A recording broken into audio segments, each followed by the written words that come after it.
What the hell happened last week? Owls. And Oh, that's right. There was conversation about Lycra being paranoid. I read a book that teach me that I could be faster. Gotta go fast. we never said she was paranoid. We said we were concerned about her. We She's found paranoid. we found the place where we did a bunch of fighting when we lost our memory. We were And a bunch fighting of dead Bahir. bears. Yeah, we're definitely following in our own footsteps. We Andrea, reached the mountain. Andrea read a book that taught how to run by walking twice at the same time. That's how that works. The entire book said, "Gotta go fast." Sonic, 2010. Sonic and then says, just the sheet music that goes. Yeah. And then in conclusion, run faster, 5Ed. Lycra saw a boy and then made him dance, and then when he wouldn't come back to the camp after a day and a half, said, well, screw it, and used magic to see whether he was still around or not.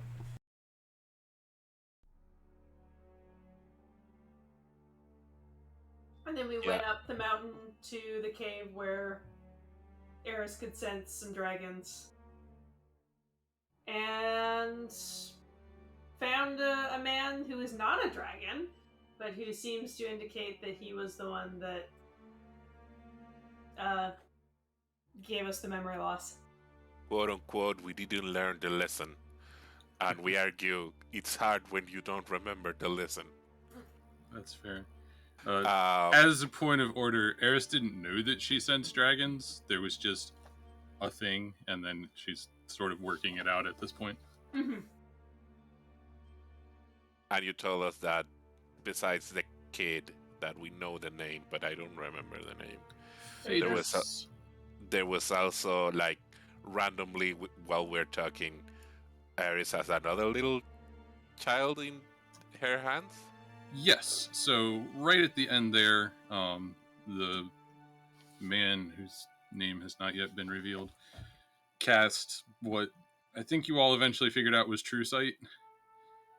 And everybody, including him, turned around to look at Eris, and she was holding in her arms a young girl, looks like she's about 2 years old. If anybody missed it, you can scroll up to earlier yesterday and see pictures of Phaedrus, the man, and the girl. I feel like we ended the game without knowing what he cast. It's good to know that it's True Sight. I was thinking like it was like Detect magic?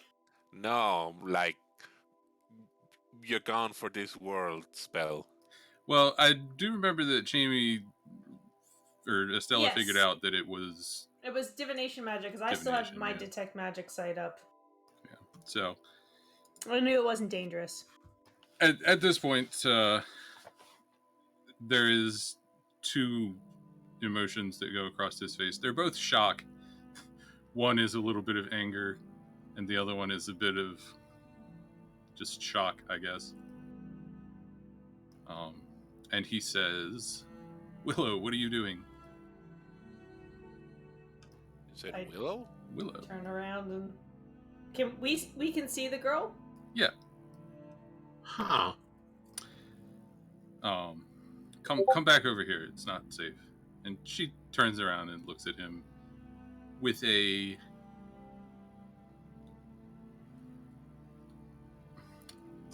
expression on her face that is incongruous with its age, and just says, do you really think I can't tell the difference between danger and one of my kin?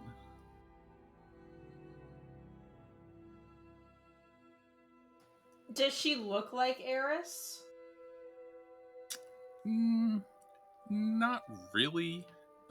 In fact,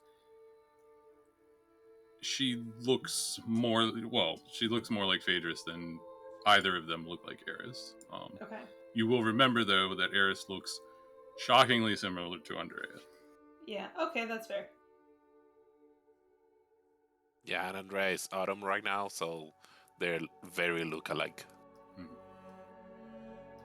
The man just kind of stands there, moving his mouth with a no sound coming out, trying to figure out what to do. I'll take perception checks from anybody. Yeah, might as well. I was about to say like something around like Andrea says X. Last 2 times I said that I roll a charisma, not 1. Uh-oh. So I don't know about doing it again. Sounds like a great idea to me. Okay, so Lycra and probably Miss Ashish and Corwin all notice standing in the mouth of a cave behind the man, Phaedrus, and another young boy who looks about the same age as Willow. Liz also notices this. Let me see if I can find his picture.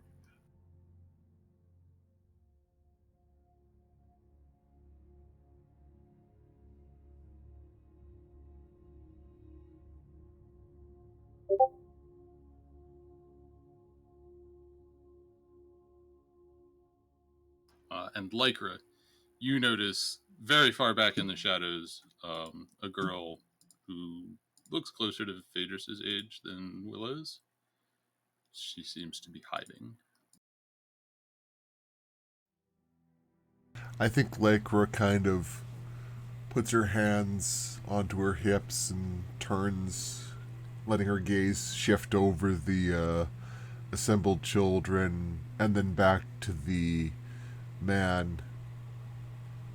And trying to be diplomatic, she offers a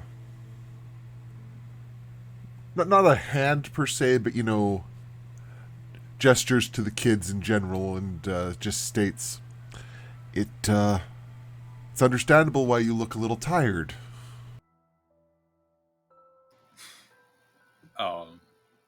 He laughs, finally finding some words. Well, they seem to trust you. Shall we make introductions? Let's. I am Lycra Cato, second daughter of the family Cato. I don't think this is our first meeting, by the way things have gone, but hopefully this time will go a little better. And then she gestures to Andrea and her twin sister, finger quotes. And these are Andrea and... Come on, brain. Eris. Andrea's obviously from your own realm, but Eris is her... Andrea, would you say ward or would you say guardian? Or both? And Lycra actually seems to be lost in thought for this, for a couple of seconds. Andrea disregards whatever all Lycra's questioning and just bow and say, "It's an honor to meet you, sir." At the same time, Willow says to Eris, "What's your real name?" Eris does not seem to know how to reply. The man returns a bow to both of you and says, "I am called Cereza." Can you spell that? He's literally called Cherry. Oh, is that what that means? Yes. Wow, that makes it even worse considering where I got that from. Okay. That is, for those of you who have ever played Bayonetta, that's her real name. No. Yeah. Oh no. Anyway, moving right along. He gestures towards the girl. This is Willow. And turns around. Gestures for the rest of them to come out. You've, of course, met Phaedrus already. And this is Uriah. Gesturing to the older girl. Or no. Sorry. She's not there. She didn't come out. And this is Reed, he says, gesturing to the younger boy. Okay. And after a beat, peers deeper into the cave. Uriah, come out here. After another beat, she pokes her head out, gives a little wave, ducks back in. I do a little bow in her direction. Uriah? Oh. That was not even close.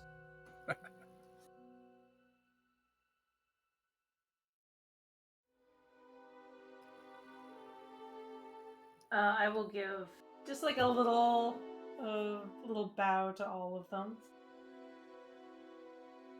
Lycra will In the language finally of the- break her mental twizzy and introduce the rest of the party. I specifically will- don't use my full name. Yeah, me too. Thank God someone I remembered. will cut Lycra off to make sure she does not use my full name. Mm-hmm. She only used her own full name, don't worry. And you, making eye contact with Ashish and Liz. Liz gives a little wave. Just says, "I'm Liz."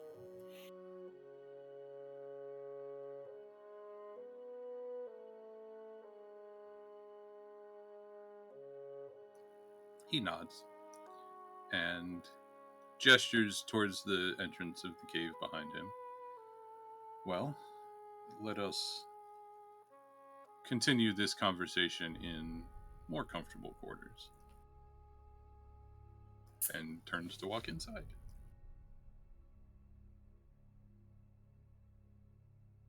We follow along. I think we should.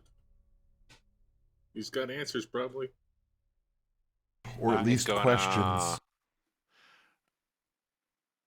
I'm gonna send a message to each one of you mentally, saying something in the realm of, I'm pretty sure he's a fae.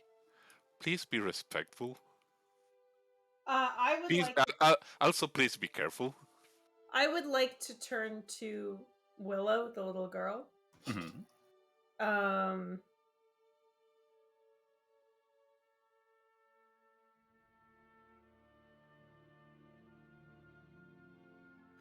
What am I gonna say? Lycra starts idly stringing her harp and dumps inspiration on Estella specifically.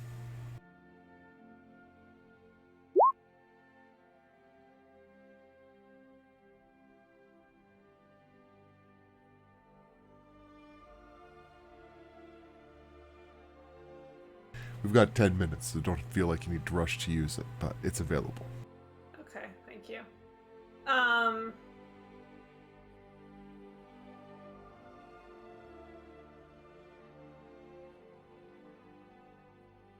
Willow, right? Estella, right? Yes. I hope you don't mind our intrusion.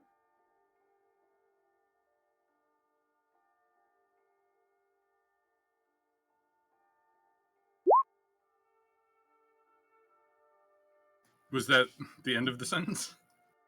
Yeah, I want to sort of see if she's okay with us coming in. She, in the process of climbing up onto Eris's shoulders and kind of painfully looks like grabbing onto Eris's hair, says,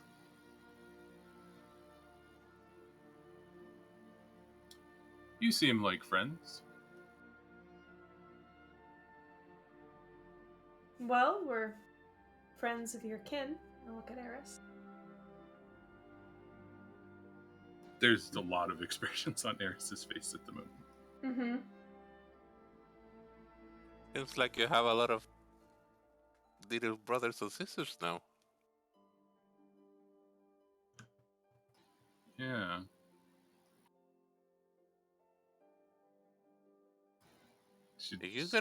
Are you gonna tell me that you were in this quest without expecting something like that to happen? I mean, house. People in the house.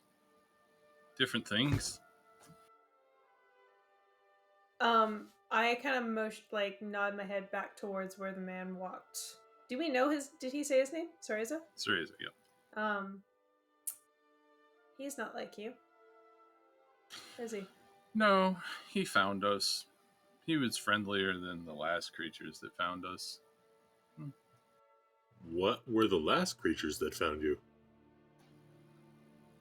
Don't know. We don't know. We can't see. We just sense. Can't see. In our eggs. Oh. I understand. He shouldn't make Ceresa wait. He can seem grumpy, but he's not too bad. It seems like he's very protective. Our appearance has its drawbacks. I bet. By the way, you're having this full-fledged, intelligible conversation with what appears to be a 2-year-old girl. Yeah. And Lycra is probably the least phased just because of her time with the Silver Dragons. Mm-hmm. I don't know. I think Corwin's seen enough weird shit that he's just like, intelligent 2-year-olds, sure. Mm-hmm. Liz is just sitting there taking notes. To be fair, there have been some creatures that probably would have been able to injure us were it not for his protection. So, but yeah, he just needs to loosen up sometimes. I mean, well, if that's the worst thing about him, that's like parenting 101. Like every child passes through that, right? At a little bit at the word parenting, but a lot at the word child. You see her make a frowny face. Mm. But she doesn't say anything. I think Andrea's right. We should not keep him waiting. Got what I wanted. Are any of the other kids still outside of the cave, or have they all already gone in? No, they all followed him in. Okay. As we're walking, Corwin just in step with Estelle says, while we're here, since this is the same location as the Feywild as the volcano is in the Primature, we should maybe ask about the Mythflower if he has any information on that. Good idea. At some point. While we are entering, it doesn't hurt to try. Yep. While we're walking inside and following him, I'm gonna hide my full-ass guitar somewhere. Lycra will attempt to save Eris by offering her braid to Willow. Willow is not interested. Give me 1 second.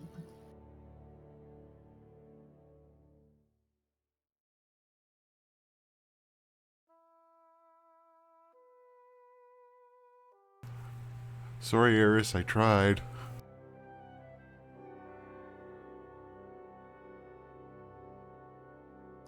Okay. Anybody who's hiding something, go ahead and make sleight of hand. I think I would probably wait until we get to where this person is actually living. Mm-hmm. I mean, I don't want to say I hide it right outside, but wherever makes more sense. And I want to point out I feel like this place is important and this person is important, so not putting like a copper somewhere. I put in my guitar. Yeah. That's very well made. I'm Okay. gonna put Yeah. one of my old research journals down. Lycra puts the smoke bomb she has in a place where the little ones can't get, but the older two might find. That's. I approve of this. Yeah, I'm gonna wait to do mine. Oh, Jesus. Okay. Holy shit. 22? Okay. That's a hell of a passive perception. She still has to roll. That's a 26. So, I guess we're doing this a little out of order. But what's perception and wisdom? Yes.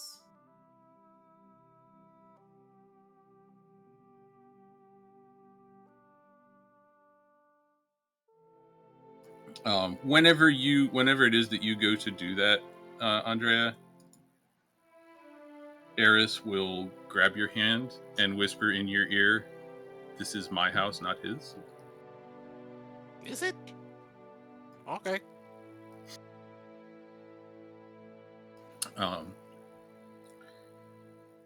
As you enter, it is the same kind of idea as the one that you were in the Prime Material, but this one is much less brutalist, much less Spartan. It's smooth, carved hallways, lots of light everywhere. The decorations are now a bit shabby. They look a little worn with age, but not quite lavish, but comfortable. There is a large central hole, as you would expect, with well, you're not down there yet, so you don't know what's at the bottom. But there are a selection of rooms around a spiral staircase that leads around the outside of the central pit. And towards the top level, there is a sitting area that the other children and Cereza have gathered in, and Willow helps you find since you were a little bit behind. And once everybody's comfortably seated around a table, Cereza gestures and says, "What would you have of us, other than the obvious?" He gestures at Eris.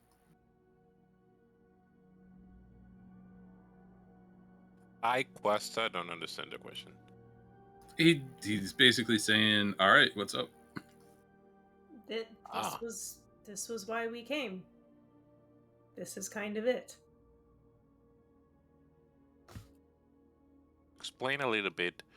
I am, if you don't mind me saying it, I'm kind of the only family that Iris knows.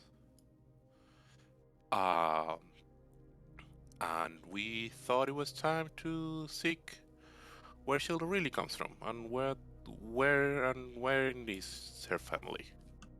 And also the fact that, as far as the rest of the Prime Material world is concerned, her kind don't exist anymore, which is very concerning to her cousins, shall we say.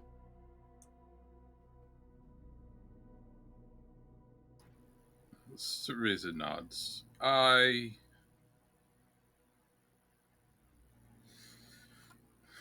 was a wanderer, what you might consider an adventurer.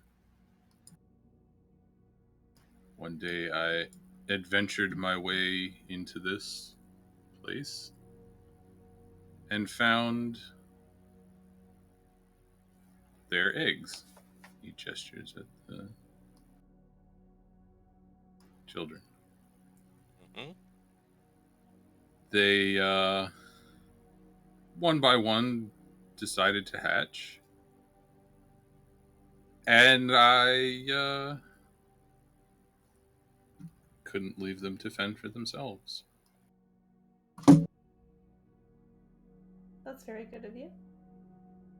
Do you mind if I ask how long ago this was? Well, I first arrived here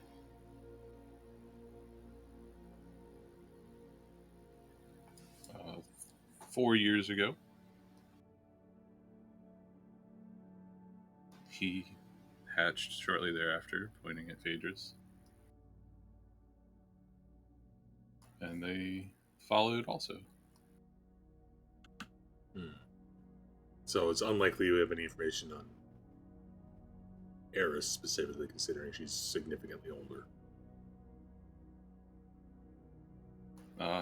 No. You all would know that she hatched like 200 years ago. Yeah, that's kind of what I'm saying. Or like 150, I think. I think it's 200. I can tell you exactly how long ago it was. Let me find my notes. It was 154 years ago. Oh.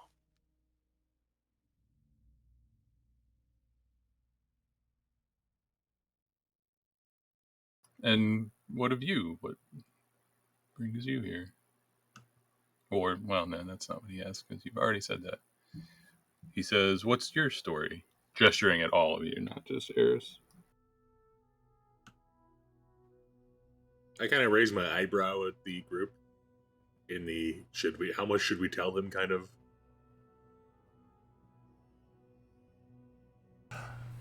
As she's handing a paper crane off to read, Lycra looks to the man, ? And gives a bit of a shrug.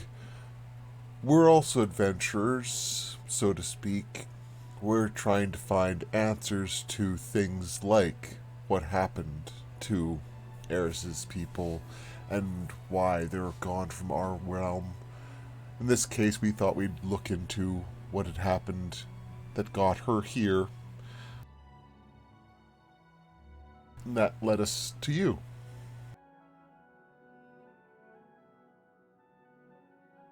Well, unfortunately, neither any of us nor the library here has much information on what happened to them. Ears perk up and swivel. Library. Yeah, mine too. You say that out loud? I don't think he says this out loud, but he definitely sort of. It's not. It's like very easy to understand. He's very interested in huh? They like both take physical responses. Yeah, like a dog hearing the doorbell. Like what? Yeah. Willow will pipe up and say, to be fair, we haven't made it through the entire library yet. It's slow going with just the four of us. Aren't there 4 children? Yep. I don't feel fun to ask this, but I think I have to. Besides the library, did you find any residual of what might have happened here? Signs of fight or stuff like that?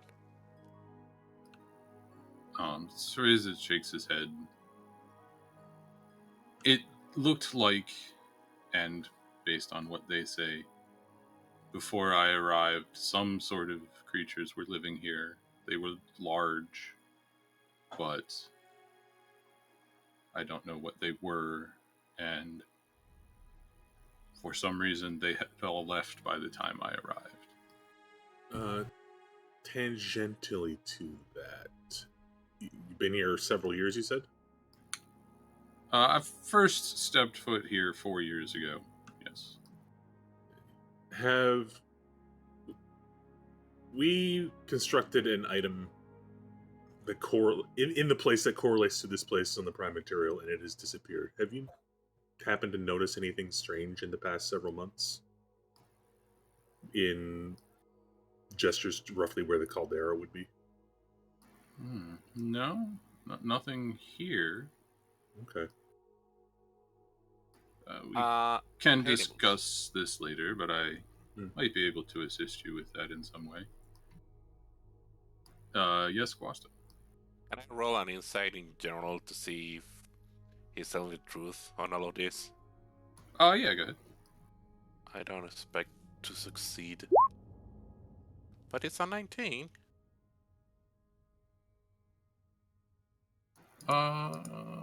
Hmm.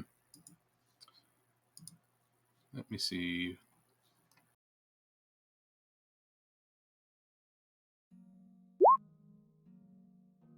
Okay. He's not lying about anything, but you get the sense that he's not telling the entire truth either. Yeah, that I noted. As far as you can tell. Willow continues her thought from earlier addressing Eris. But with you here, maybe you could help us. Talking about the library.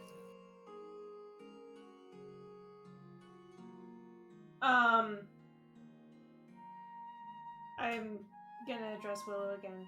Can Cereza not help you? No, he.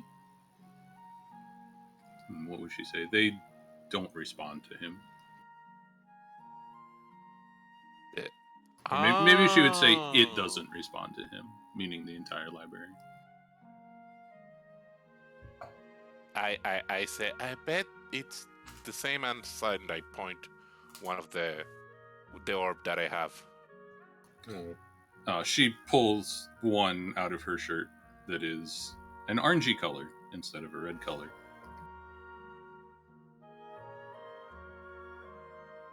And grins.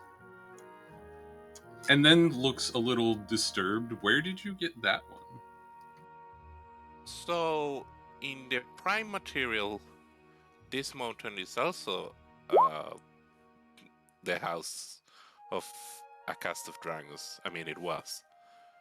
There were red dragons, but they weren't there anymore when we got there. And in the wreckage, we found a couple of these. May I take a look? She holds her hand out. I don't give her the one that I have. I'm gonna give her another one that's not attuned to anyone. Okay. Let's say, like, I don't know, logic and rhetoric. She will set down the one that she was wearing and just start trying to study that. You get the idea that she's trying to attune to it. Lycra will try to wheel to a slightly different topic. You mentioned that it's been years, so obviously the odds of this are pretty low. Are there any of the markings from the creatures that were here before that haven't been disturbed? There was no markings per se. I could tell that. Footprints or... Well, no, you would know there wouldn't be footprints really. Just based on the floor. Yeah, I could tell that they were larger than myself or you based on the kind of furniture that they had laying around, but they didn't seem to be destructive to the build structure, I guess.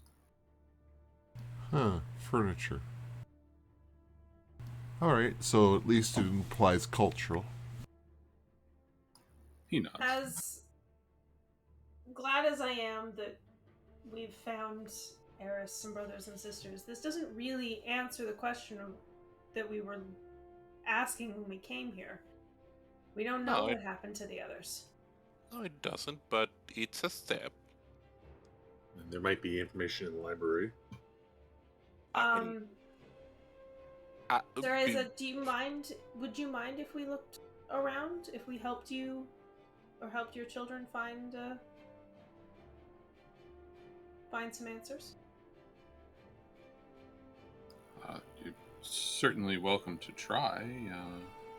I'm not sure that there are any answers to be found, though. The traces that there were, we have cleaned away for the most part for us to live here. It's the strongest clue we have at this point, so we need to follow it. He nods. can I ask you something completely unrelated? He gives you a go ahead gesture. Like 5 years ago, there was a very unnatural storm that formed in this mountain. Was that you? I will correct you a little bit. That's when the storm left. Yeah. It had been a permanent feature for most of your life before that. Okay. The storm is not there anymore. Was that you? That would have been before I arrived. Have we heard about this storm before? No. I don't recall it. No. I look at Andrea. Yeah, I think a lot of us turn our heads to Andrea at that point. Keep going. Is that something Tell Andrea would more. have shared previously? No, I wouldn't. Okay. Keep going. And you didn't know anything about it. You got here afterwards. That's correct. And this is the first time you visited. You didn't, so to speak, saw this mountain before, like years ago or something. Make an insight check.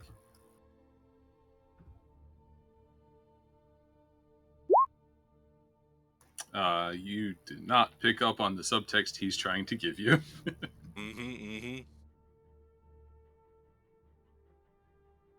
I am clueless. And also Quest is clueless. Well, it was worth a shot. No, Andrea, keep going. Talk about this storm, please. Yeah. There's not much about to talk about it. It's that phenomenon that happened, and I wanted to know if it was him because it was here, and you know. How long was the storm around the mountain? Like forever, but it stopped being there like 5 years ago. Okay. And then it went to my city, and it was weird. Not a natural storm. And how long did it stay over your city? Because it wasn't there when we were there. No, it left. I'm not sure how long. I want to say a couple months, Nibbles? This is Quasta, I'm not sure, not Andre. Yes. It was only about a week. Yeah. You know, it's not the first time we've heard about an unnatural storm or encountered one. Remember the big man and the island? Yeah. No. Where did it go after that? No, I don't remember. Please remind me. A storm giant. And we banished him, remember? No. After Murata, when we were exploring the islands. It was a different kind of storm. That's why I didn't link them. That one was violent. This one was unnatural. I don't know. Whoa, but define unnatural. Like, are we talking like raining? No, like prairie really, dogs. Like really cloudy, but no rain, no lightning, no movement. It was kind of windy though, and some people got missing. I guess. Really cloudy, windy, no rain, no lightning. Yeah. Like there's people speak of people disappearing, but I don't know actually the details about that. That storm is actually one of the reasons why I went to the prime material. It's one of the signals that we have that stuff was not right. Does somebody in the party have message? I do. No, sorry, sending. You're... Sending, not message. You do? You know that Lycra does because she keeps in touch with her husband.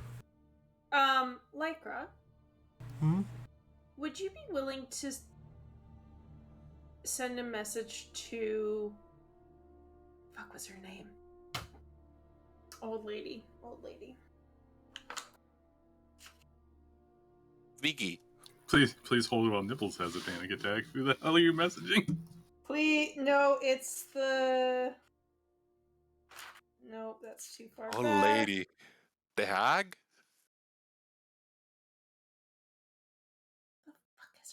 Tigraine. Oh, okay. What is grain? Tigraine. One of the 3 rulers of your area. The one that we talked to. Ah, yes. Yes. Can Okay. you send a message to Tigraine and ask her how long that storm was over the mountain? Of course. Lycra will stop folding paper cranes for the children and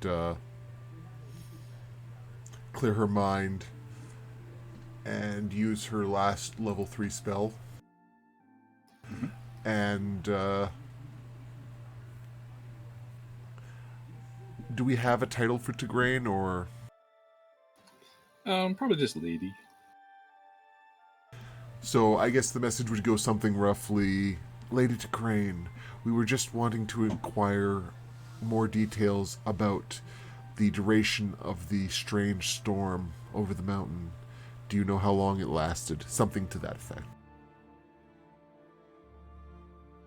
I mean, we know when it ended. I want to know when it started. Yeah, Yeah. lasted suggests starting point, but sorry.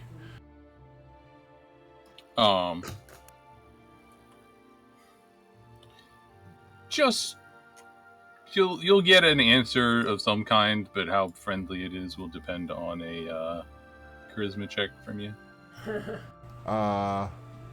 Can I try persuasion? Yeah, I guess I'll accept persuasion. Okay. You receive a curt but not angry reply that narrows it down to approximately 375 years ago. So it was there Is when for it first centuries. Mm-hmm. I feel like Dad is having some sort of panic attack and doesn't know why. Who is? My dad. Like Andrea's dad. Oh, yeah. Lady Tigraine says that it was somewhere in the range of 370 or so years ago when it started. Possibly even 400 at the outside edge, but Oh, yeah. she was very short with the reply, so she didn't give a lot of extra details. Do I remember Metis saying how long ago the copper dragons disappeared? Yeah, around about 375 years ago. So that's, I would say aloud to the group, that's about the time that Metis lost contact with the rest of the coppers. Estella, you make an insight check.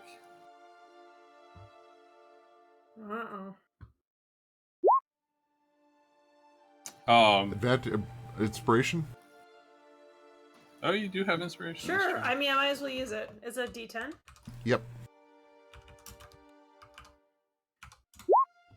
Oh, definitely. Therese is giving you all very much shut the fuck up and let's talk about this later looks. Okay.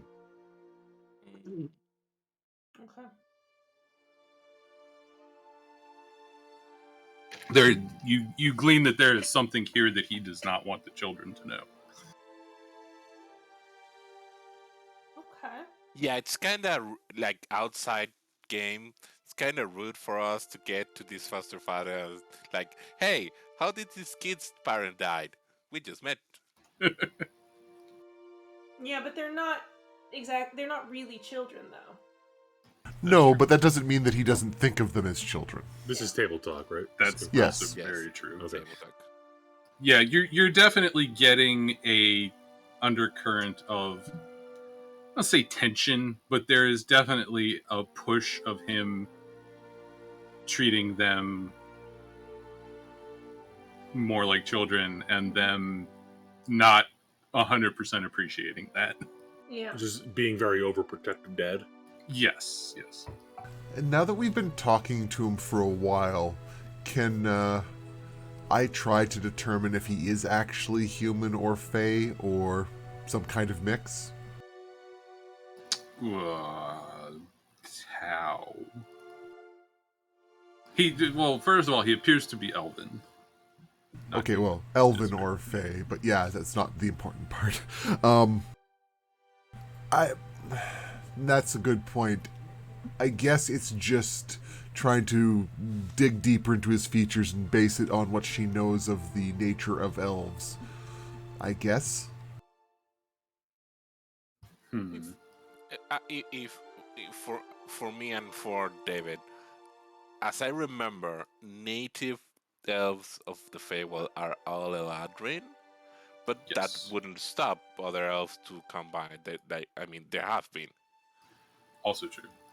And Liz is an elf, right? Yes. Mm-hmm. Okay. Yeah, he certainly doesn't appear Eladrin. He doesn't appear to have any abnormal features that would say, oh, this is clearly not an elf. Not really, no. Yeah, so...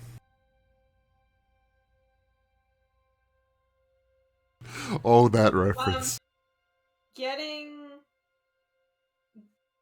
this look from him, I will say, well, perhaps we will be able to determine more if we can get access to this library. I look at the kids.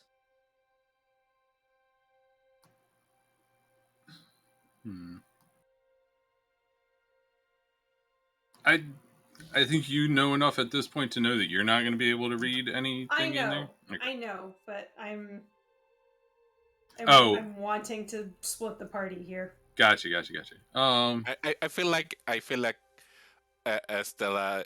We're used to Stella's look, so Andrea can catch up on that and say, "Yeah, I could help with that. Do you mind? I don't want to impose on your home." He nods.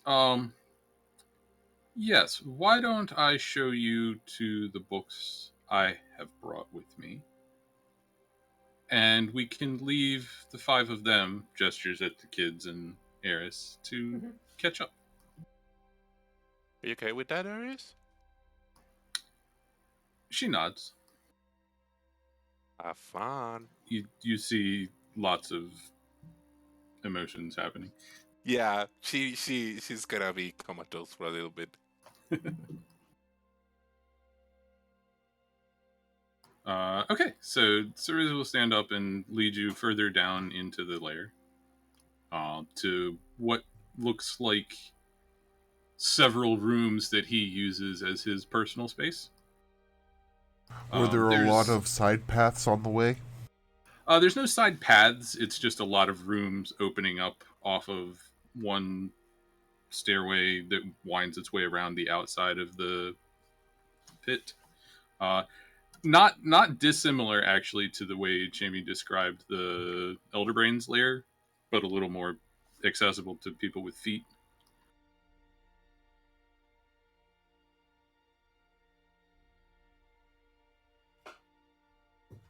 Okay.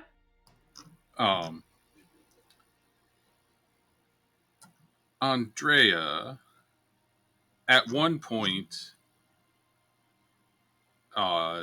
where only you can see, the stone sort of twists itself into the shape of a dragon's head smiling at you and then disappears.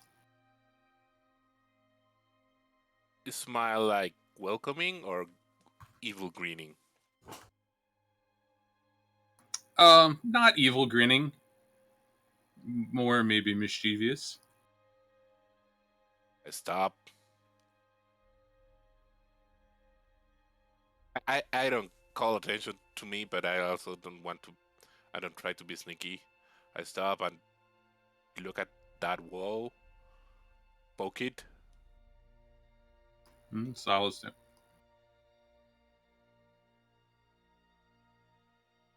Sorry, Teresa. Mm-hmm. What's in here? You're just pointing at the place At the where wall, yeah. he cocks an eyebrow at you. The wall? Mm. Okay. He's looking at you a little bit like you just asked him what you did ask him, in fact. Don't worry about it. Let's keep going. Let's keep going. And while we walk, I'm gonna message Stella.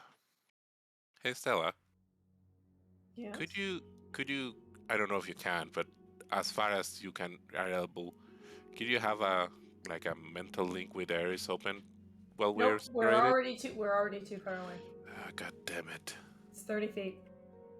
I something something doesn't give me the good jibbies. Talk to Lycra.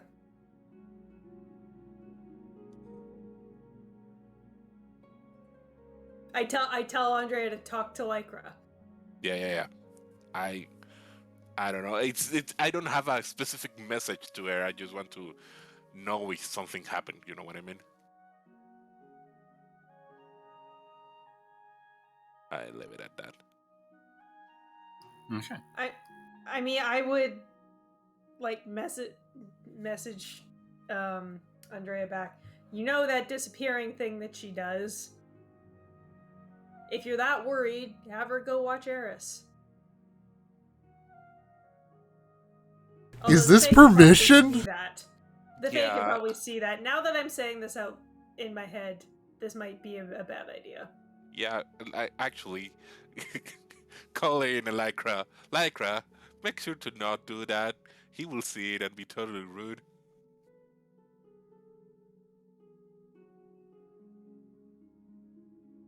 Can Lycra respond without having to use a spell, or... Wait, do I still have the cantrip? I still have the cantrip. Lycra responds. You can respond with message without having it. Lycra responds. But are you sure he can see it? Because he had to cast a spell to see it. Well, if he casts it, he can cast it again. I don't know how long it lasts to. You're probably right.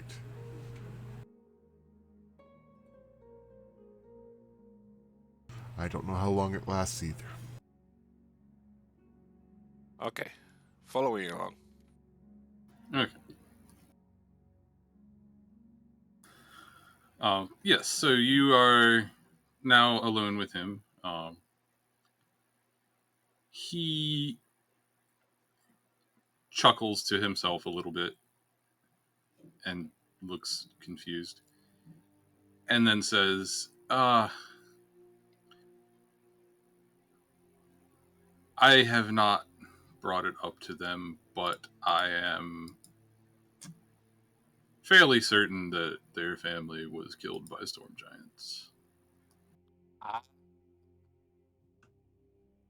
That is who was occupying this mountain before. I used my magic to chase them off, but... Hey, Nibbles. Hmm?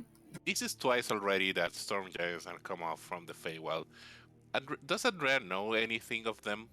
The first time was not from the Feywild. That was No. directly from the elemental plane of air.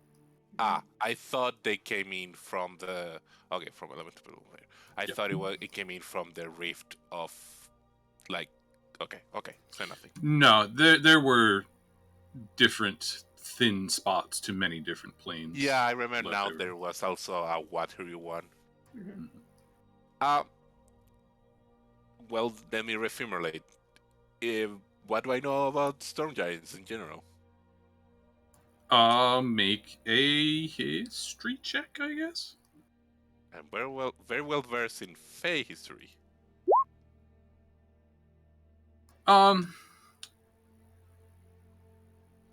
Storm giants are known creatures in the Feywild. Like, you have heard of them.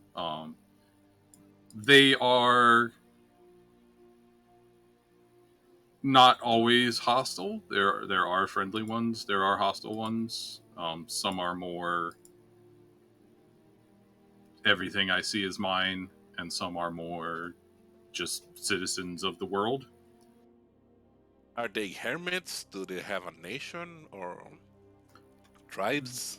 That you don't know. Most of it is individual encounters. They're known to be fairly reclusive, so nobody really knows where they live or what their societal structure looks like. I will turn to Andrea and ask, were there storm giants in your town No, but I 5 years know. ago? I mean, uh, now that now that I think about it, makes sense. I never saw one, and people never saw one. Maybe the people that disappeared were the ones that saw one. Do we know anything about the, like, aside from them just being the gamut of personalities, do they have any particular beefs with other groups of entities? I don't know. Yeah, about the only other piece of information Andrea would know is that they are not native to the Feywild. They definitely come from elsewhere, but Yeah, that's Andrea not. would say like we don't know a lot about them. We know they exist here. That's about it. That is also the reason I couldn't leave them by themselves if the giants come back. But were they a lot here? Like a tribe or something? I only ever encountered a handful, no more than 6 different ones, I don't think. So, like a small family group, for lack of a better term. Do I think does Estella think that it's reasonable to believe that half a dozen storm giants killed all of the adult copper dragons? Like, given the storm giant that I have met and the big powerful dragons that I have met, one of them seems to be much more powerful than the other. Let me have a look. Especially in their home. Do you want me to, like, make an insight or a history? Yeah, make a insight sounds good.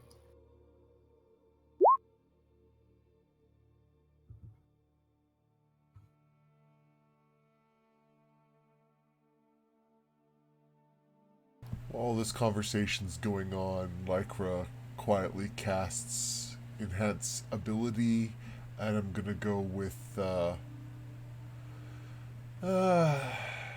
let's go with Fox's Cunning on Corwin. Okay. That's intelligence, right? Yeah, it's intelligence advantage. You have advantage on intelligence for the next Hour. Corwin. Does Sir Isa just not care? Is Lycra like being stealthy about this, or No, she's just trying to make him be able to put puzzles together a little bit faster. Okay. How does Sir Isa react to that? The fact that she's not trying to hide it, he like glances for a second and seems to figure out what she's doing and just doesn't say anything. Does he seem annoyed or nonplussed at all?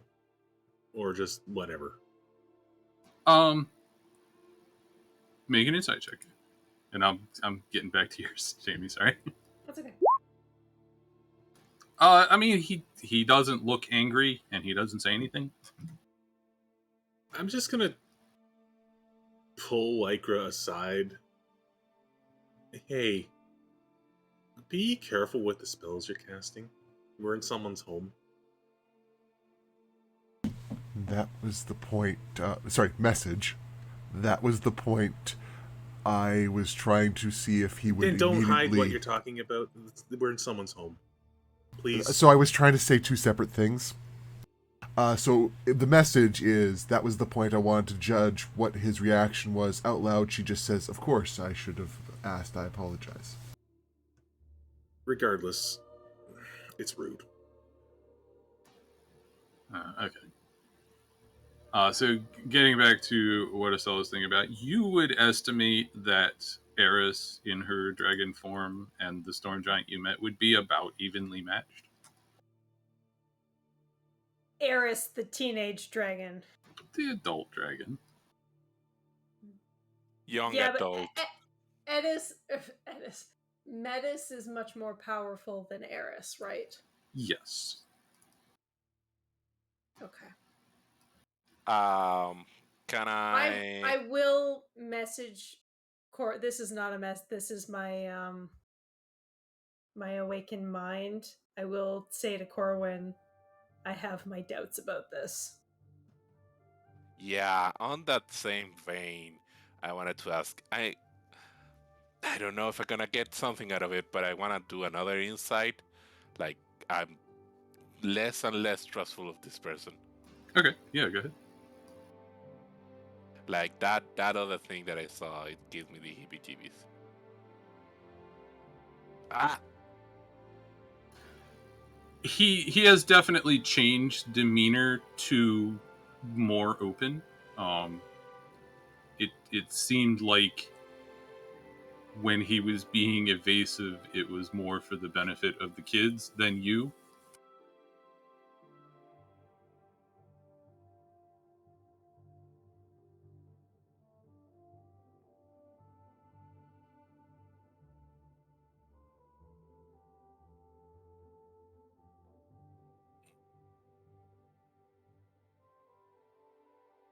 well, we continue with the thing about he was about to show some books. Uh, you ask him that? No, I'm asking like, what are we in the conversation? I kind of lost track. He picked up that you were wanting to separate and talk, so he made an excuse. Yeah. Now that he's told us this, I would ask him, is there anything left of the storm giants? No, I removed everything I could before they were able to find it. That's basically what he's meaning. No corpses?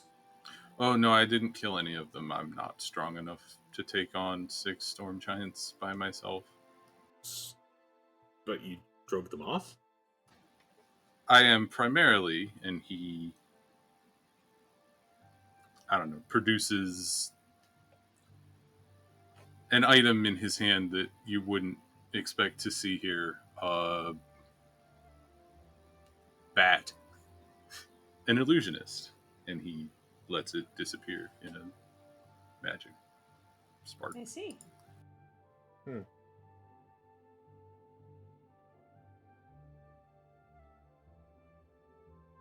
I basically hid myself and went about trying to convince them that this place was haunted or unfriendly to them, and it eventually either they bought it or got ignored, annoyed, and left. Do you still have those illusions in place? No, I dispelled everything that I laid down to begin with. Then what was that dragon face that I saw a minute ago? Dragon face? Dragon face in the wall. Eh? I don't know. It doesn't seem inside. It doesn't seem like shocked or strange or not strange. I want to see his reaction. That's why I said the thing. I go ahead and do an advantage, considering the time you spent with him at this point. Like between everything, you've probably been talking for about an hour. Yeah, he seems genuinely puzzled. He has no idea what you're talking about.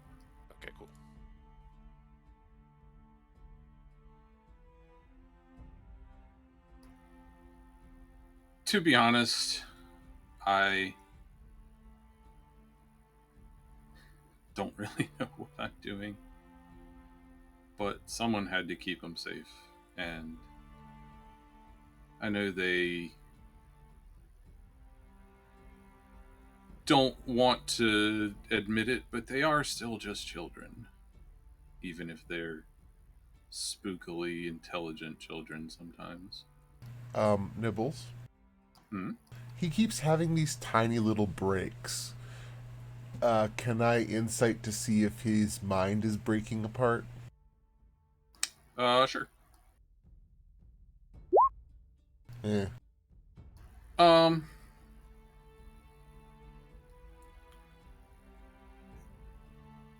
most of what he is saying and doing is a through line of normal, for lack of a better word. Sometimes there is a weird laugh that happens, and you realize that you've all sort of been doing it. Things seem funnier than they should be.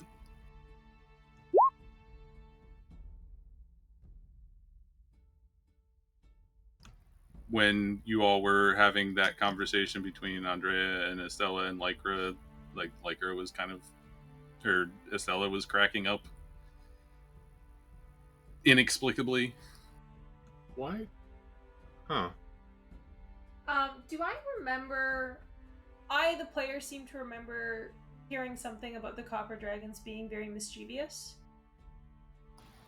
That has certainly been your experience with Eris, although I haven't roleplayed a lot of it, but yes. For example, Metis has like said something about this, right? Maybe? I remember it coming up. I'm pretty sure I remember it coming up. Yeah, he may have. I don't remember. Okay. But for example, like either right before or right after Andrea discovered Eris following you all, she had Andrea's hand in some water while Andrea was sleeping. Mm-hmm. I She remember did that. some pranks on me. Yeah. Are the kids prone to pranks? Yeah. I don't think they would mess with strangers, though. Could it be this is, for lack of a better term, the Copper Dragon Lair? Could it be residual magic in the area? Like, is this? Are you pointing out to him and the group Nope. that you've noticed things seem funnier than they should be? Yep. That's. I don't know how he words it, but basically, this has never happened before. You mean this isn't normal for this place? No. But it's not normal for this place. We're all acting a little more giddy than normal. Yeah. We? Yeah, and now that it's pointed out to you, you notice it too. Everything seems like if something would just be a little like, that's funny. It's like, that's funny. That's wrong. Nothing's funny. Like it's autumn. Like Has this is not correct. has it even been affecting Autumn? Probably less than everybody else, but yes. You giggled less than 10 minutes ago. I haven't giggled since I start training on Drunken Master.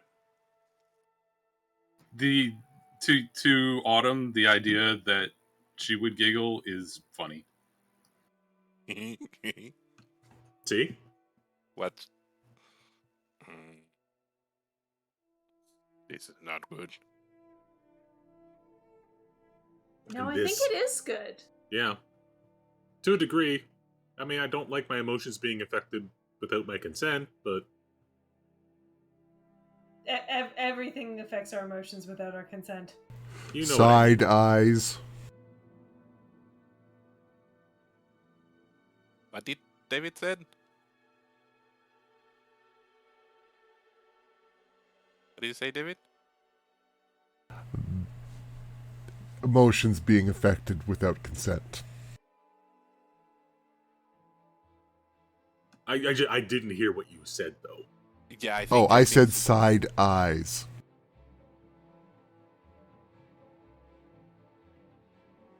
I think now I don't understand what you're saying, but sorry. It's okay. It's not important. Um, mm, I mean, it's kind of getting an effect that's getting us drunky. Would you say it's good to have a place that on purpose get people drunky? It's not drunky though. Estella, can you do the seeing magic thing? Sure, I'll do detect magic. I'm sure it's everything. Now Stella suddenly is in a rave party. I guess, and I don't know if there's anything you want to DM add in here, Jamie. I would say this place is kind of magic the same way that, like, if you look at Eris or Metis with detect magic, is their magic also, like that kind of thing. It just permeates everything. Yeah, but it's not like powerful. It's just kind of like a low level field. Yeah. Yep, it's dragon magic. Probably it's the leftover of the layer, like magic. Well, We Is were it- in the. Sorry, Is it really a leftover? I was going to say we've been in more than one dragon lair for at least as long as this. I mean, this is not a formal layer. This is an actual layer. There are 4 dragons living here. You see, Yeah, but they're all small. yeah, and again, this hasn't affected Ceresa until now, apparently, right, Ceresa? yeah. During this whole conversation, you see the needle in his head go from doesn't get it to gets it. It's Eris, isn't it? Because she's mature. Because she This can is her access the home. layer's magic. How old is she? 50-ish. About 150-ish. I don't know that much about dragons, but I mean, this is new, and the only thing really that's new is the 7 of you are here, and only one of you is a mature dragon.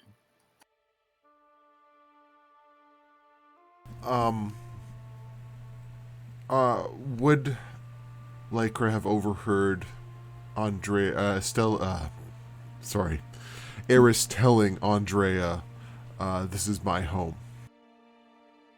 I mean, we Probably not. No. not that part, but you know that, like, we came here on that purpose. If you want to make that connection. Lycra messages Andrea. Do you think this is just Andrea playing a prank because she's finally feeling comfortable? Basically try to downplay it, not be paranoid about it. No, I don't think this is. If it's there, it's not consciously. She's not. She don't have the mental space for also doing that right now.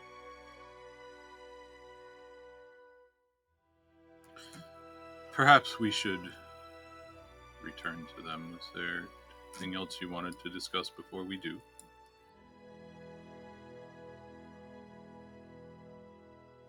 You mentioned bringing books with you. What did you bring? I was making an excuse. You look around, you see he has some books, but nothing that really looks interesting. But I have At the a first feeling that glance. he's not actually Fey. Like, I feel like at least Andreas Adam's image of a Fey will be much more omnipotent.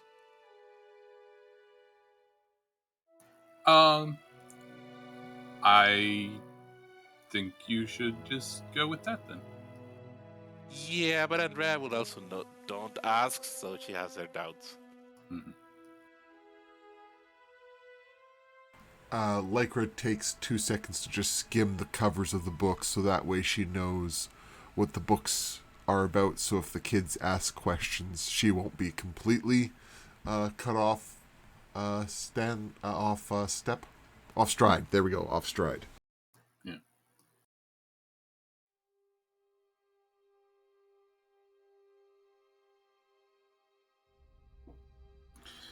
So unless anybody is offering anything else, he will start heading back to where you left them. Sure.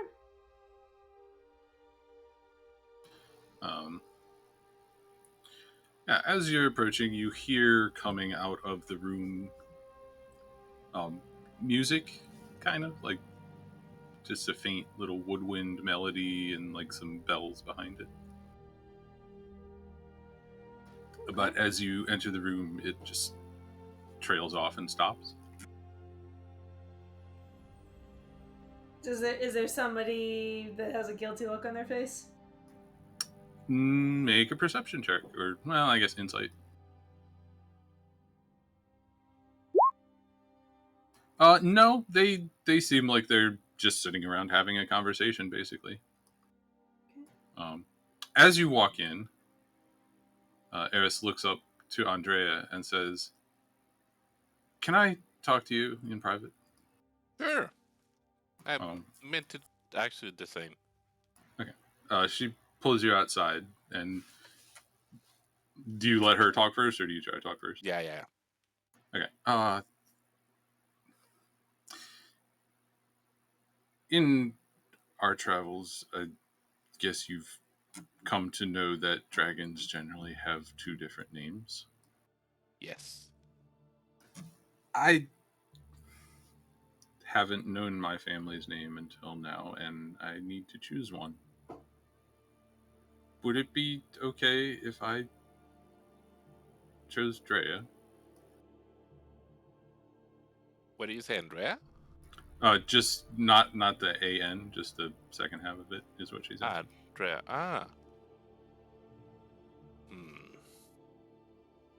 I'll put my hand on her shoulder. I'm gonna say yes. Go for it. I'm truly grateful that you choose that name for you. But I would suggest to keep it for you only right now. I still have my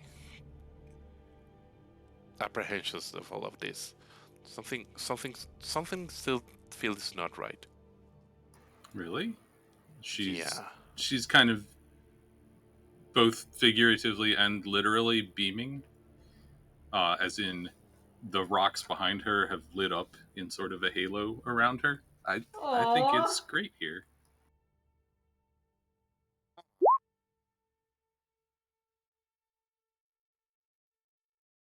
And she's all smiles.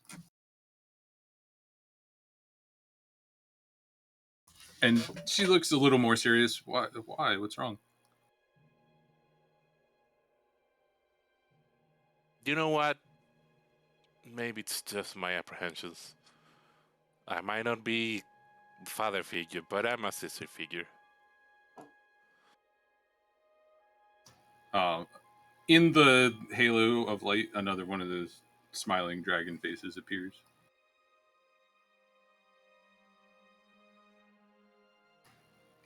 But she doesn't seem to notice. Mostly because it's behind her. And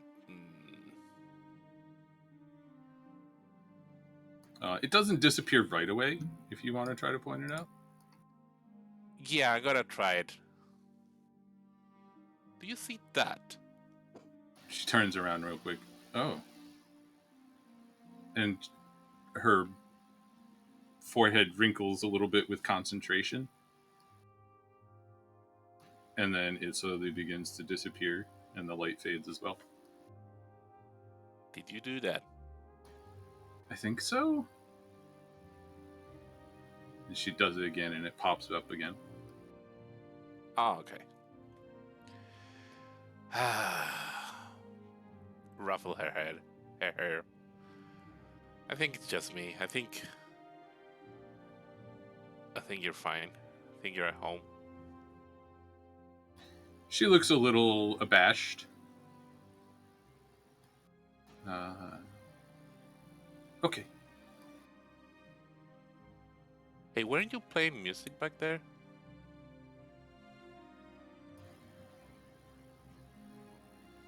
Let me try. And she concentrates again, and you start hearing it again. Aha. Yep. Let's go back. I think this deserves a party tonight. Yeah. And she bounces a little bit as you walk back.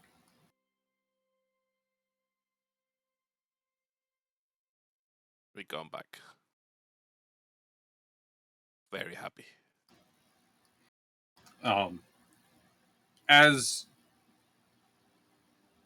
well, even a little bit before, but as Eris walks back into the room, you all begin to feel less of the effect. Now that it's been pointed out to her, she seems to have more of a conscious grip on it. Yeah, when we come back, without like making a contest, like without pointing out the context of the what I'm saying, I'm just gonna say like, I think I figured out what was going on. It was there. Everything's fine, I think. Mm-hmm. All right.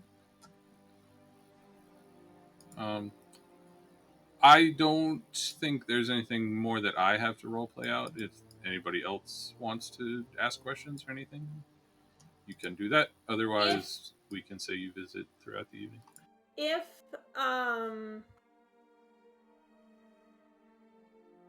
like I'm gonna spend a little bit of time just hanging out and then try to find an excuse to like leave, and I want to go explore a little bit. I want to see if I can find some evidence that storm giants were living here. Okay. Yeah, I mean, at some point, you're pointed in the direction of the bathroom or something like that. Yeah. They, even just after the first hour, but a lot more as the evening goes on, they have just accepted Eris' trust of you all, and it's gotten even more comfortable, basically. So there's no, like, nobody tries to keep an eye on you or anything like that. Mm-hmm.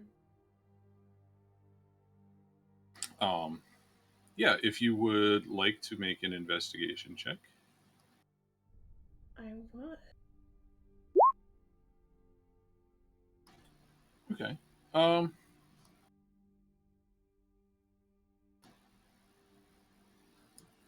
In the, we'll call them more populated areas, you can tell there's definitely a lot more space here than is taken up by one fae / elf / whatever and 4 small dragons. In the areas that seem to be in use, you don't immediately find anything. Did you want to go farther down in to look more? Yes. Okay.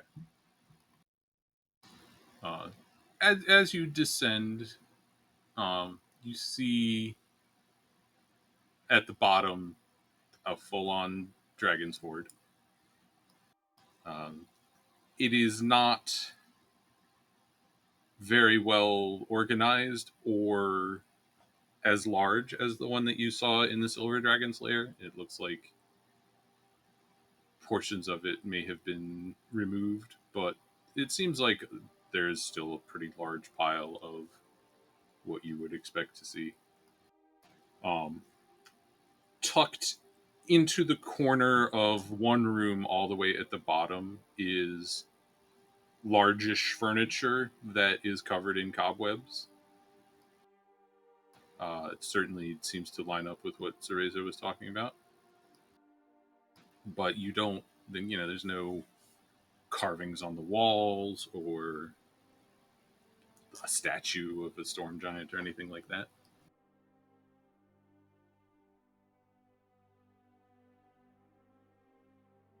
Damn it. I used my detect magic. Take a look around. First of all, is the horde actually real or is it an illusion? It's real. Not an illusion. Second of all, is there anything magic in there? Yes. But I don't know what it is. That's something that we can come back to later if you want to take a look. Do I dare? Do I Do dare? you dare? You know, if it wasn't Eris's home, I probably would, but I could probably just fucking ask her.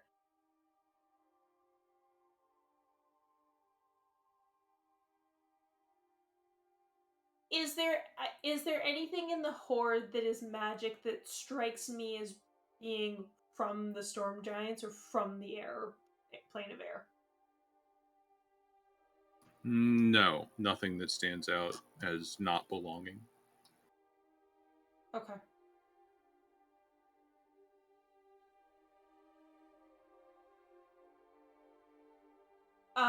I would like to explore a little more down here. Okay. Are you looking for anything in particular, or just more storm giant stuff? Okay. No, the room of furniture is really the only thing that you find. Okay. Everything down here is more disused than the stuff above. Dust, cobwebs, not many lights down here. In fact, no lights down here. It's pretty dark.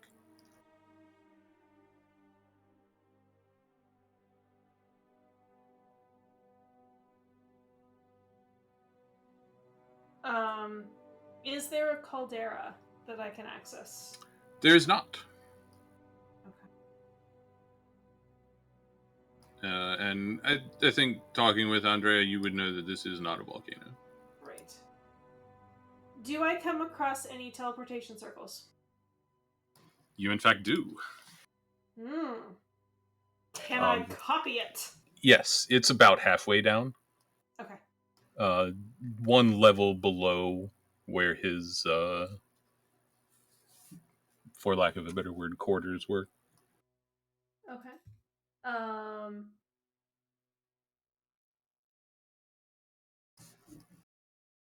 Sorry. You'll have to work on your surprised expression when he offers that to you later. Okay.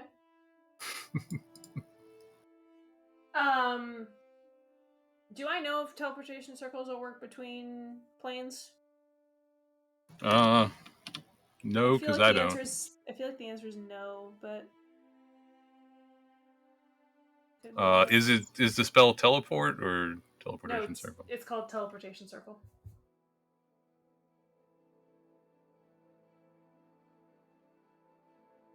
I feel like you end up in the right location, just on the wrong dimension. On the wrong plane. Sigil sequence, you know, that is on the same plane of existence as you. Yep. There you go. So not so useful, but I have it copied. I will. Is there anything else down here that seems interesting? Not really. No,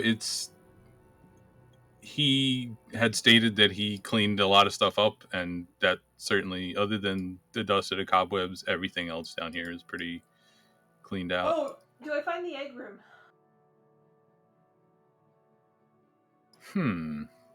No, I don't think you do. Okay.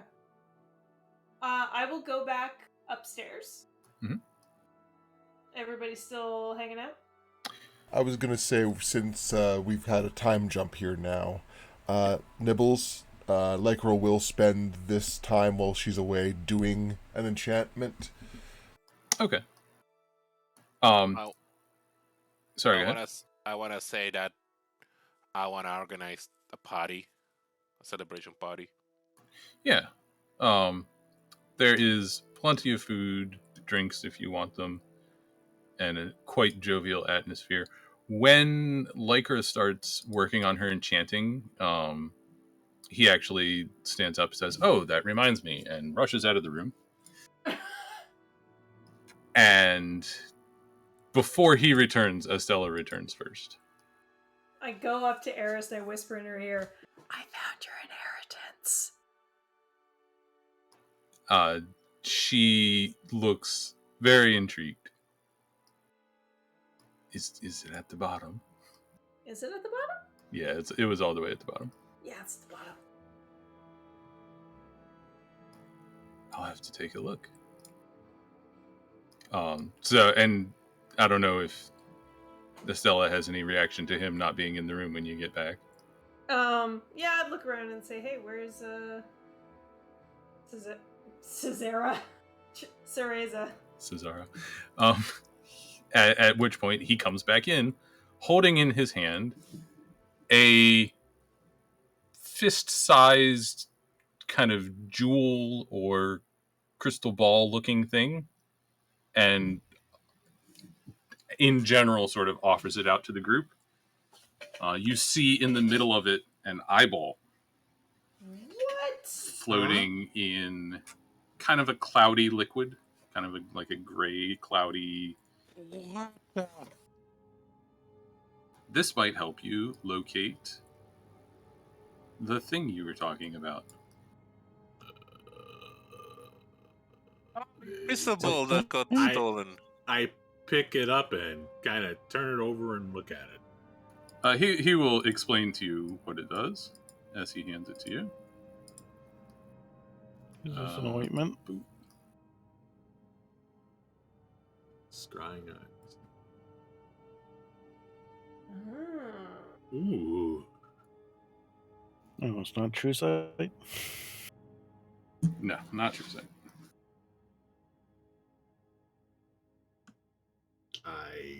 It's like what, fist sized kind of thing, like holding the palm of your hand. Yeah, maybe a little smaller than that. Let me make sure I have an attunement slot. I think I'm one of the few people that still do. And while you are doing that, and while we go take a 5-minute break, there is suddenly a very loud crashing sound from outside the mountain, or on the side of the mountain, perhaps would be a better description. I will attune to that because I have a free slot still. I think maybe we better leave that alone and go check out what just happened. But that was table talk, sorry. Yeah. At this sound, everybody's head whips around. Mm-hmm. Like, what the hell was that? But we will address that after break. Alrighty. Okay. Be right back.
have returned.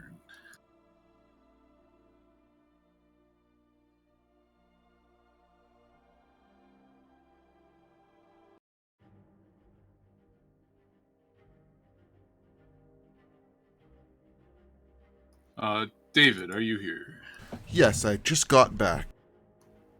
Since I am a benevolent god, I will say that you were in the process of setting up to do your enchanting, so you still have the spell slot. Okay.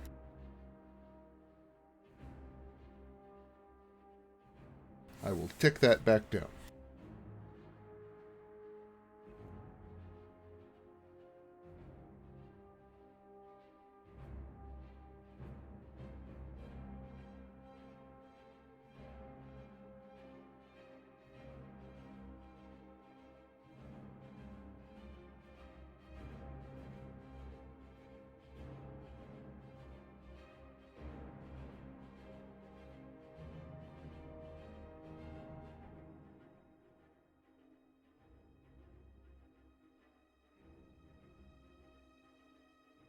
So I got finished work yesterday and realized my laptop had been on all day underneath a pillow.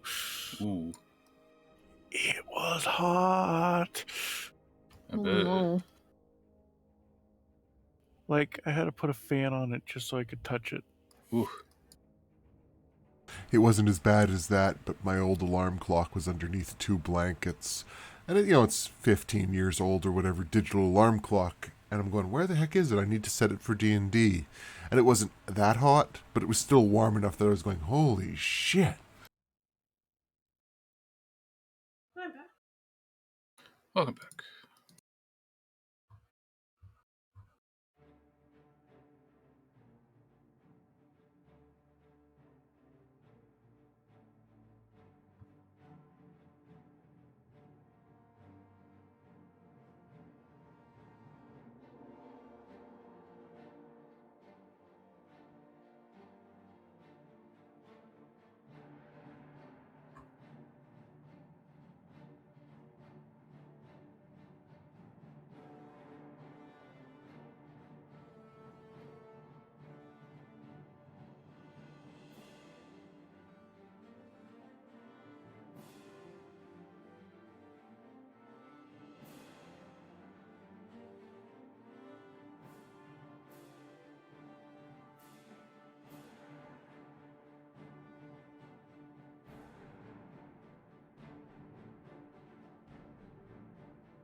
Had anybody else stepped away? I'm waiting for tea to boil. Okay.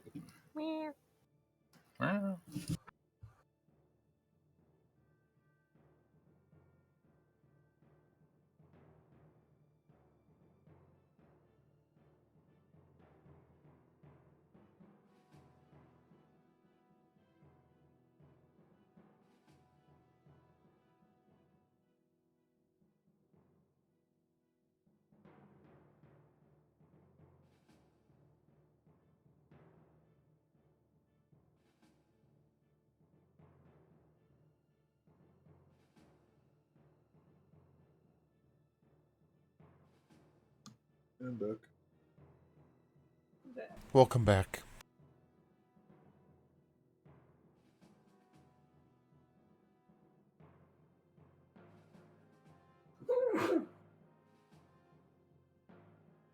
I'm back. Welcome back.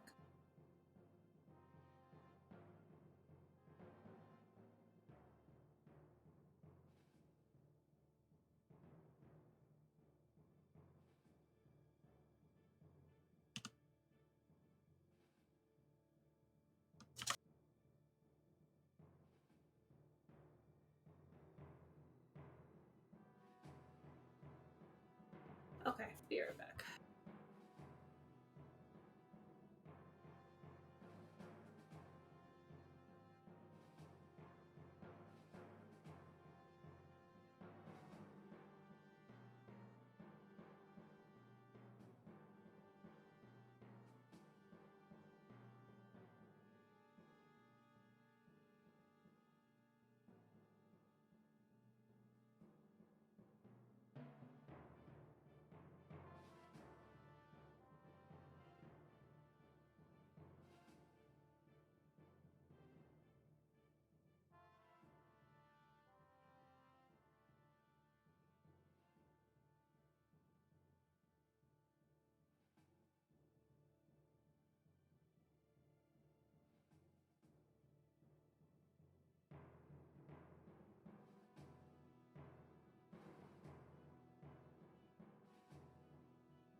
I'm back with tea. Tea. Hello, T. Nice to meet you. Peppermint tea today. Okay, has everybody returned? I'm here. I say meow. I believe so, but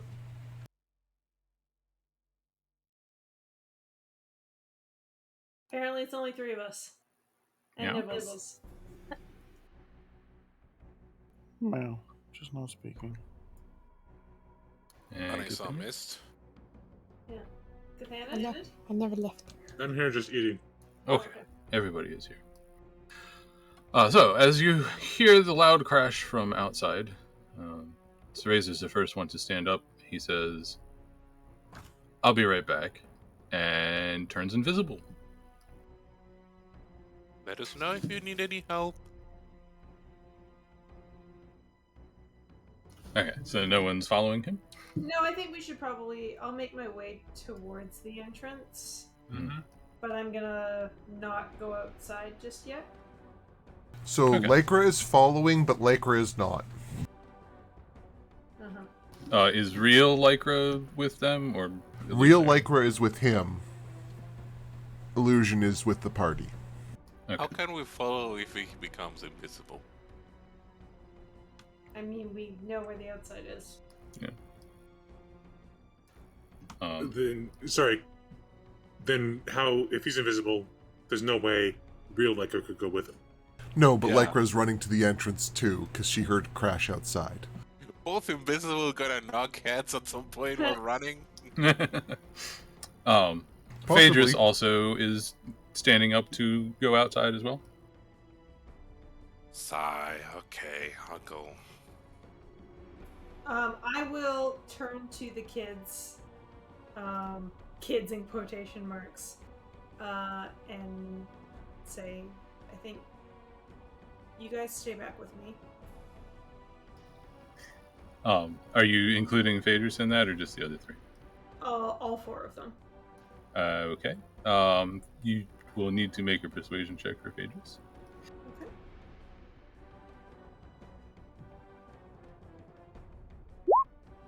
Okay.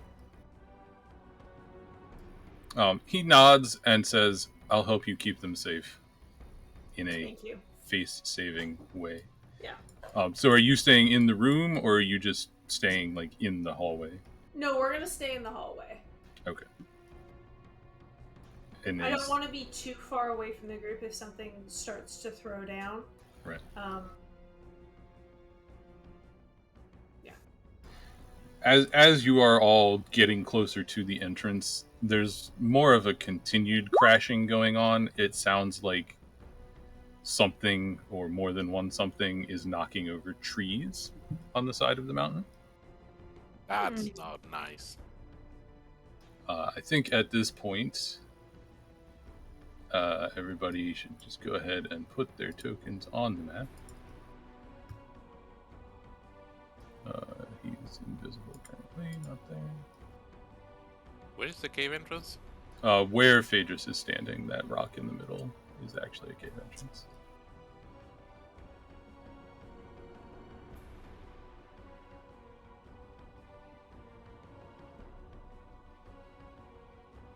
It's weird to see both arts of Andrea.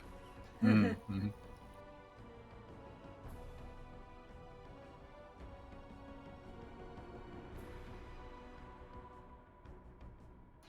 And as you are all spilling out onto the plateau at the top of the mountain, you hear from 4 separate directions something large coming up the side of the mountain. Is it cloudy? No, not any particularly more cloudy than it was earlier. Okay. It's a normal amount of cloudy. Can I just do this? Okay, yeah, you all, I think, probably have time for one thing before we have to roll initiative. I drink a swig of wine. Where are the other kids? Further down, I'm not going to put them on the map since they're not. Okay. They are content to let other people do fighting. So we have one action. Yes, one action if you all would like to do something to prepare. Faster, Andrea. Ooh. Can I use minor illusion to kind of obscure the cave entrance? Sure.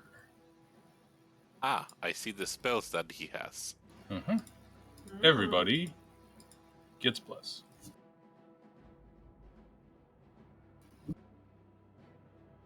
Bless, you said? He be strong. He is, in fact.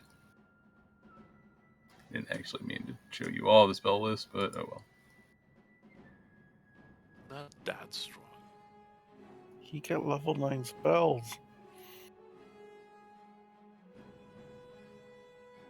Okay, anybody else doing anything?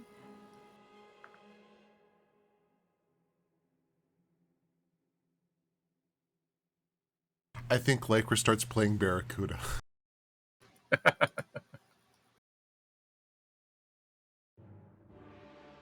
Okay. And with that, from the west, a large, kind of familiar looking creature comes up over the edge of the mountain. Fuckers! And I think it's time to roll initiative.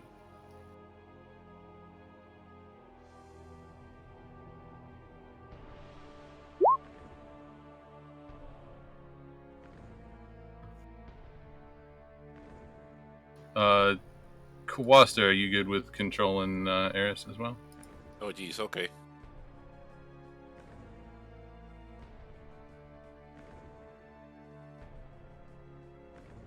I will say that her action was to begin transforming, so I'll just do this. Oh.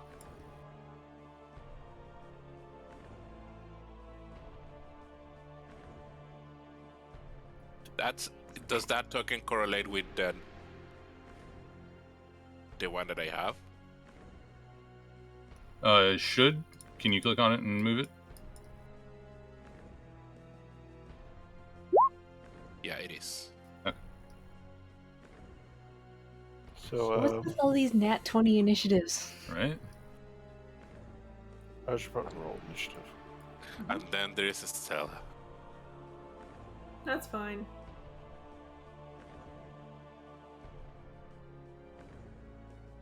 Does Tall, Dark, and Eyeball-y get a bless as well? He goes after your initiative, right? Oh, for bless. How many total is it? Lots. You have lots left. If you did it at 9th level. 3 plus 8, so 11.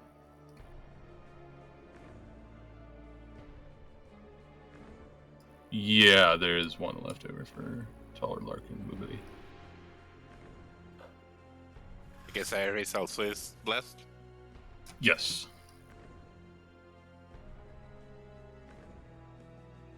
Okay. Please sort. I think everybody's on there. I hope. You are first to act.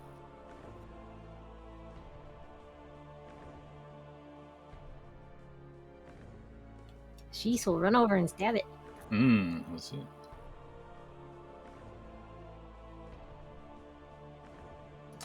Does that hit? That just hits.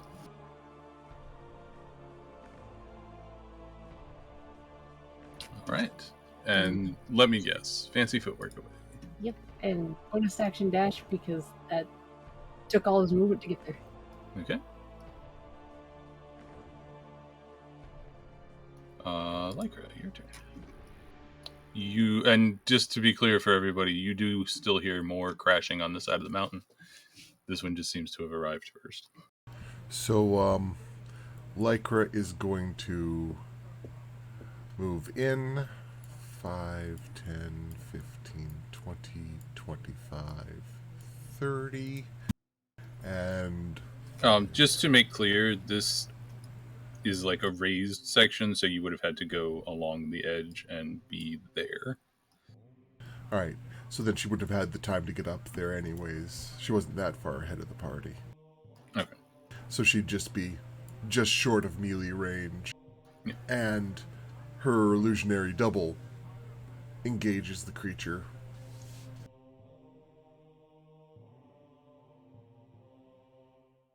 And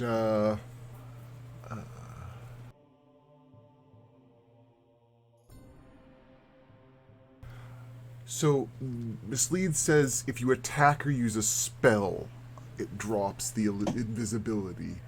But it doesn't say that you can't do something like inspiration. Yeah, inspiration is an ability, not a spell, so I'd agree with that. So I'll drop inspiration on Corwin. Okay.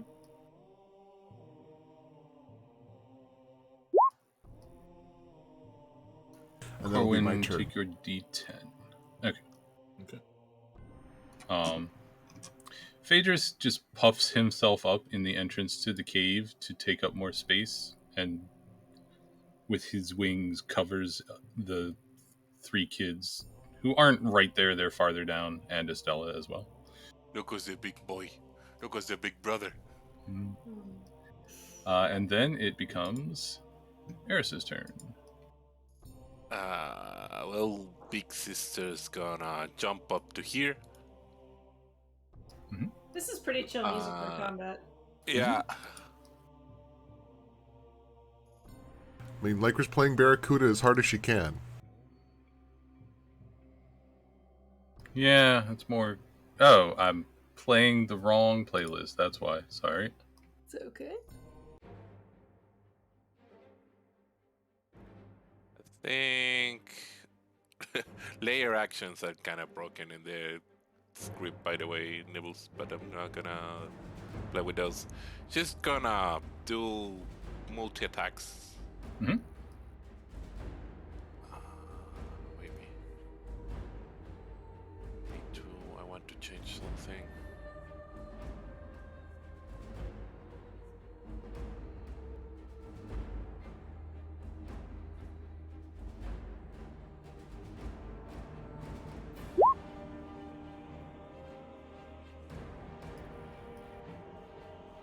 Okay.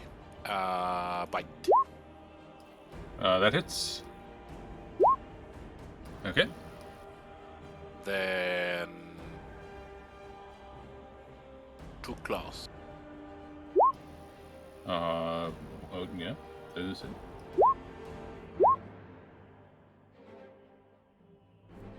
And that's it for her.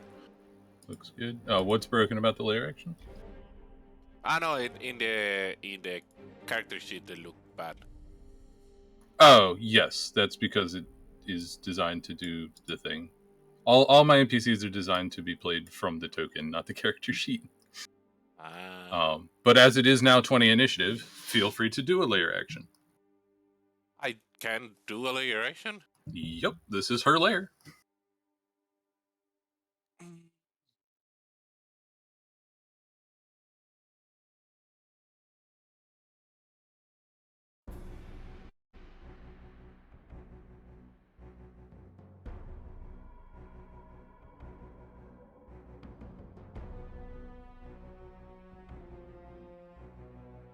Sorry guys, I need to read this. I'm just gonna do this one.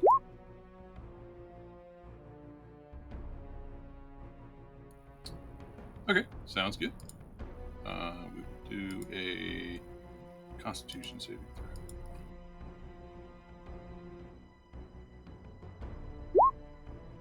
Succeeds. Oh, okay. And it is then the Behir's turn. It rears its head back and gives a lightning breath. I need... no.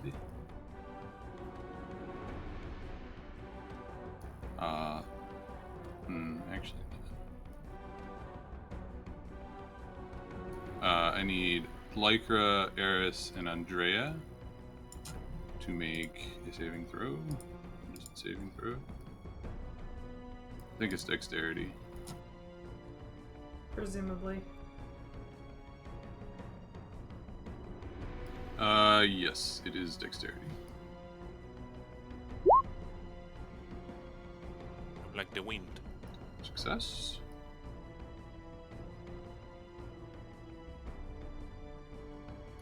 For Lycra. Plus a d4. Okay, you all succeed, so you take half damage. I take none. I take Like none her- because I'm not there. Oh, right. Does Okay. Ashish take it? No, it's a straight line, so she's just not within. Okay. Oh, in fact, Andrea isn't even close enough. So the Just lightning Eris. passes directly through the illusion, and Eris takes half of 76. Okay, ow. That's 38. Boy, I'm glad that wasn't directed at me. Agreed. And then it's Liz's turn. Step one, Liz is just going to, actually, step one. We're gonna cast. So bonus action, cast. Wait, is that bonus action? Oh, I think that's so, bonus yeah. action. Spirit I know weapons, controlling bonus is a action. bonus action. Okay, I thought casting it was a primary and using it was a bonus. Oh, no, casting it is also a bonus action. All right, well, we're bonking at a 4th level here. 4th level bonk. Machinator. That unfortunately misses. That is my weapon, and because it's a token.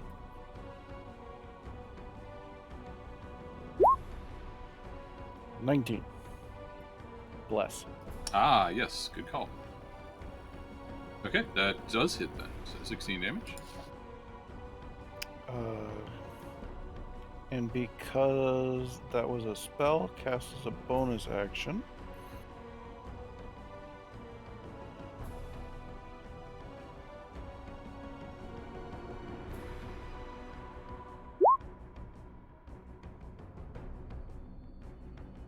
That should not have DC on it. Yeah, that's no DC, right? Okay. Yes, that also hit. Take 21 points into. No, Toll the Dead is a safe DC. Yes. Yes. Yes. Oh, okay. Wisdom save then.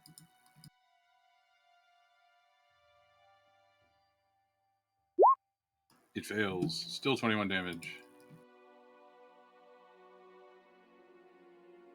You notice a trickle of blood leaking out of what you assume is this thing's ear. Ding dong. I think I have it fixed. So. And then,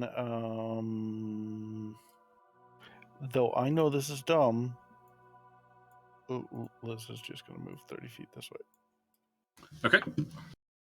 And then, for tall, dark, and swibbly, it'll float out here over the edge. Mhm.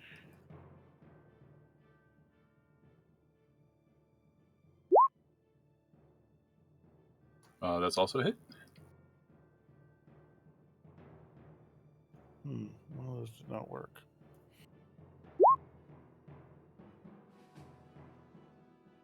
I don't think. Well, we'll see if a 17 can hit. 17 does not hit. All right. Well, so I assume the 24 and the 21 hits. So that's Yes. 16 and 14 damage. Mhm. I accidentally moved out of the room range so I could put bonus points on people, but it has 6 temporary hit points. All right. That it? That is it. Okay. It's Andrea's turn. Jump in.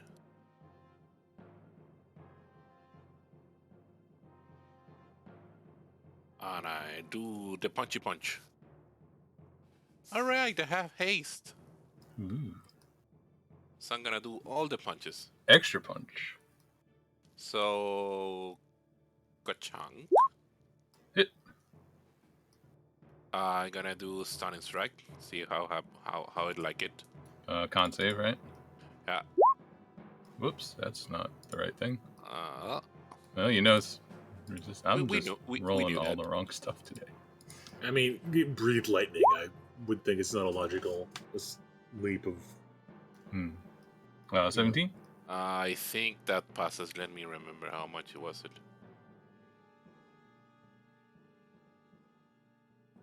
Why is this so confusing? 15 is the DC. Okay, yeah, that passes. So another punch. Mhm. Another stunning strike. Definitely hits. Yeah, another con save. Yep. 13 fails. Haha. Next punches are with advantage. Key point for fuller blows. Yep. Punch. Hit. Punch. Miss. Okay. And the extra action because of haste. Mhm. Another punch. Hit. Boop, boop, boop, boop, boop, boop, boop. So what's the total, please? Oof. Total is 18, 29, 30, 42. 42? Yeah. 8, 10, 11, 13? Yeah. Yeah, that's 42. Holy shit. All right. And as I'm gonna move up to here with my 110 foot of movement. Yeah, and you can climb vertical stuff without having to worry about it, right? Yes. So I'm gonna stand here like to be on a guard. And I forgot to do this earlier, so please mark off 7 more hit points for Mares. Any dragon here? Okay. Corwin. I'm going to plop a fireball right there. Okay.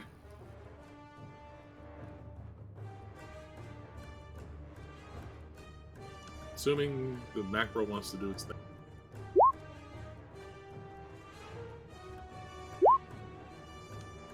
It fails. Is that delayed? It's a stun. I think it fails automatically. Good point. Good point. Yeah, it was a little slow. I don't know what's going on there. Okay. Okay. And then 5, 10, 15, 20. I'm just going to back up more. Just spread out because all of us stacked up in a line is a bad idea. That's very true. That's okay. my turn. You hear some more scrambling on the side of the mountain. Which side? Here, ask me. Can I ask which side? It's not your turn yet.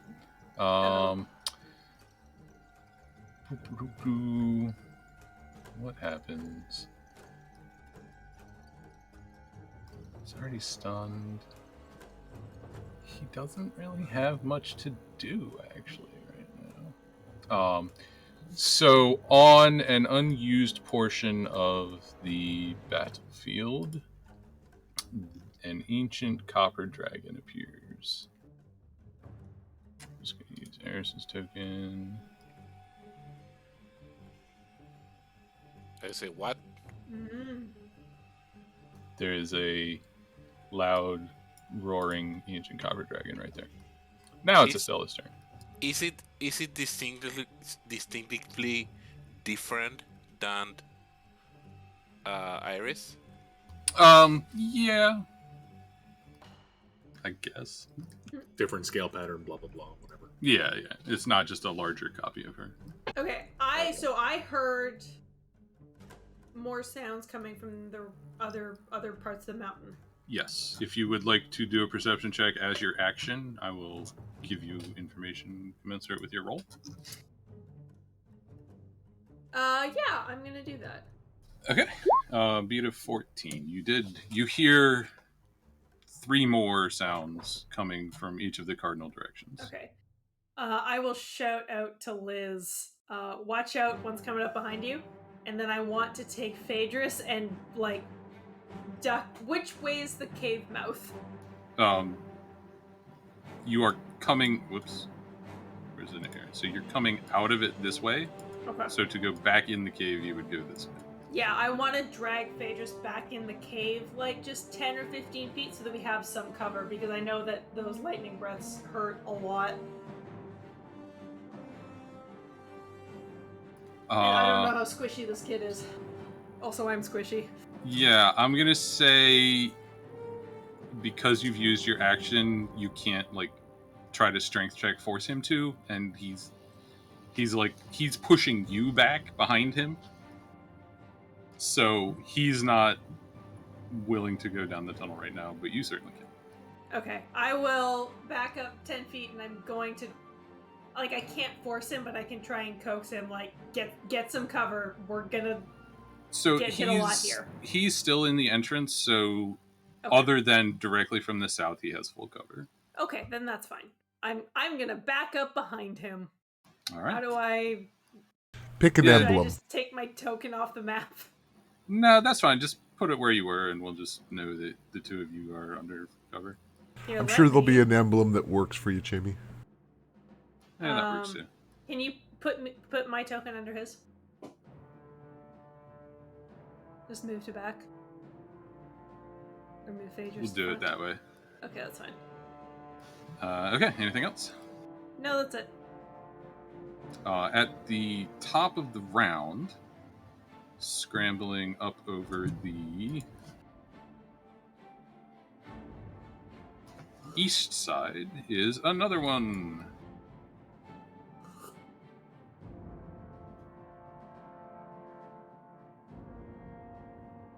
And Ashish, it's your turn.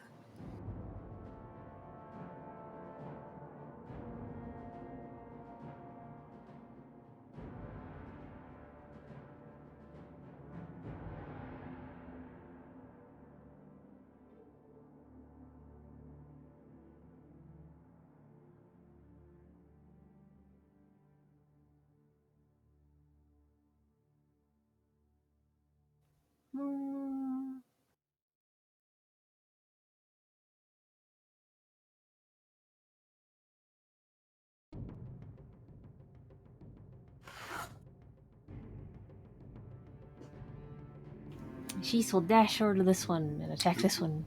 Okay. That definitely hits. And then fancy footwork away. All right. 29. 6.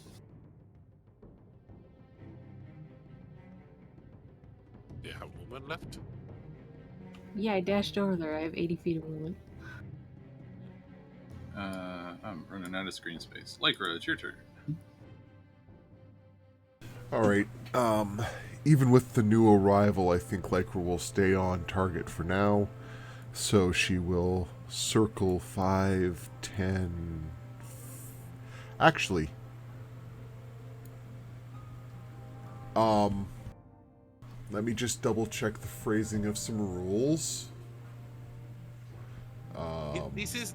The token is Phantom Lycra, actual Lycra. Where is it? This one is actual Lycra. This one is Phantom Lycra. Ah, okay.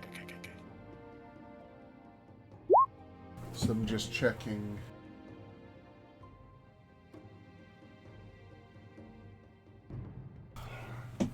Nibbles, does Lycra think she can push the Bahir off the mountain? Probably not. With what? I can force it to take a 15-foot step backwards. Well, that's different than pushing it.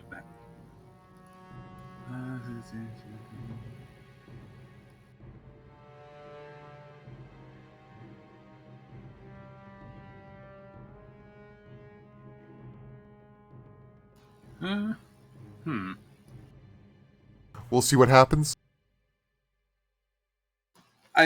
Yeah, it is not part of it, but because this creature is 2 sizes larger than you, if you want to try to do it, I'm gonna have you make a contested strength roll. Yeah, I get you. I will start with the attack, which would be advantage since I'm invisible, right? Yes. Advantage because it's stunned anyway. It's stunned, yeah. Well, yeah, I guess it doesn't. That hits. It's stunned, so I guess it wouldn't be able to contest it. Yeah. Okay. So the D10 is not doubled, so it's actually only 7.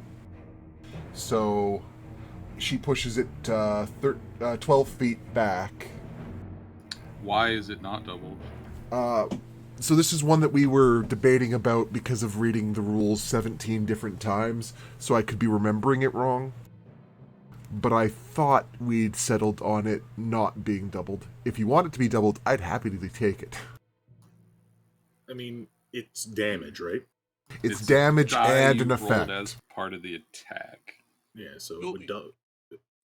Yeah. You also use like maneuver die, doesn't Nibbles? Yeah, when I use a maneuver die, my maneuver dice get doubled. Yeah, and I think this was a thing we talked about in the past, and I think we had a bunch of different interpretations, so we left it alone at the time. It's been a long time. I don't remember. Okay. Anyways, if that case, she gets 16 feet directly back.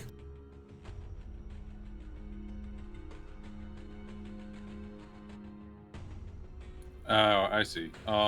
It would still be 12 feet. I don't think the second dice applies to the effect, just the damage. Okay, maybe that's where the confusion comes in. The damage gets double rolled, but not the effect. So 10 feet just directly away from you? 10 feet directly, vertically away, yep. Okay. And I have to follow, so I will stop here. Yeah, so it slides back over the edge. It's not a sheer drop, so it's on its way down, but we'll see what happens. And I will just follow that up with a second attack. It's still paralyzed, so I still get advantage. So, sorry, not paralyzed. You know what I mean. It also hits. Okay. This creature appears very close to death.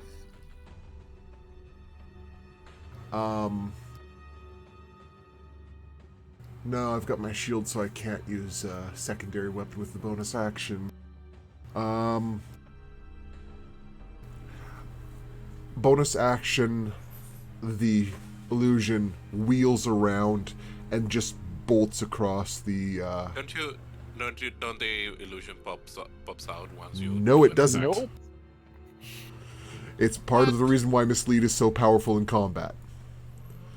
3, 4, 5, 6. I think I can only move it 30 feet a turn, though.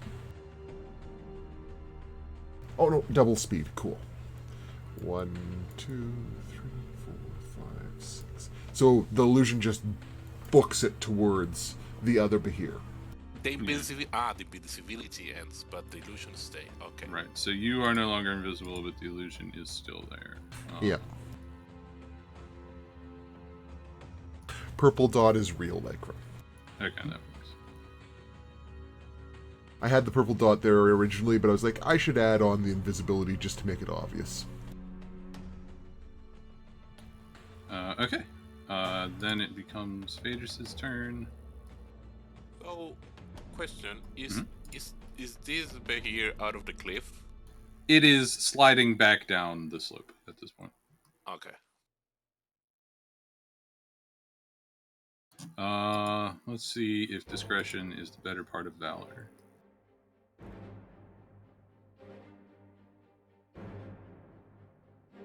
Nope. For Frodo. He only has 30 feet of movement, so he will get here and do a breath weapon.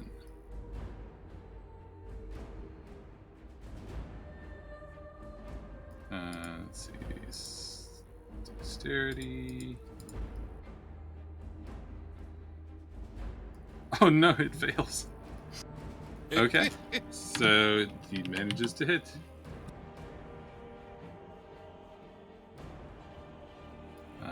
Okay, and then it's Eris's turn.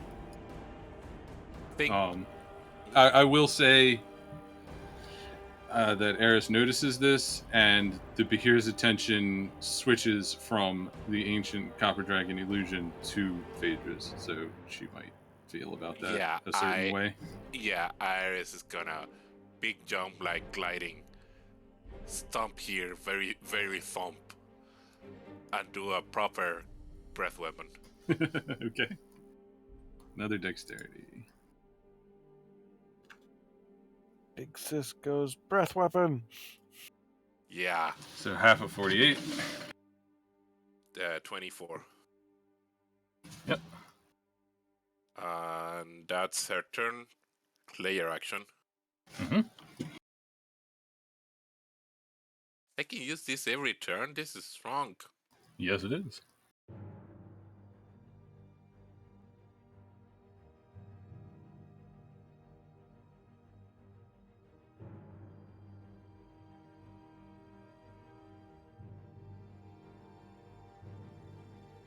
I guess quicksand on it. So I make quicksand where they stand. Okay. So 15 now.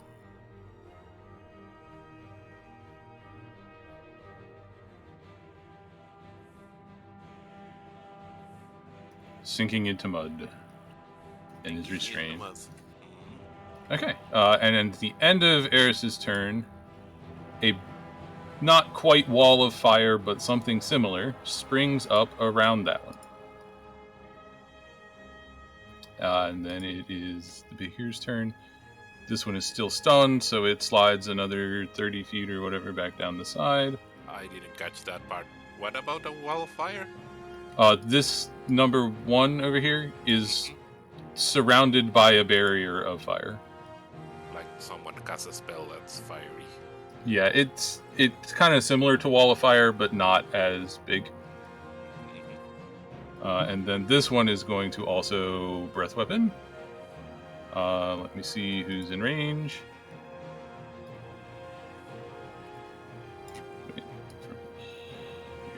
So Lycra is just out of range, so Eris and Phaedrus need to make dexterity saving throws. Wait a second. Oh no.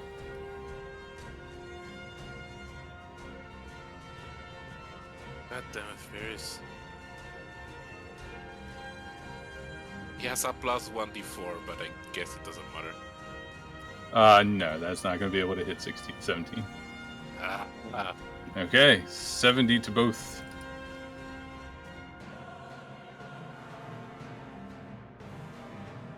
And Phaedrus is making death saves.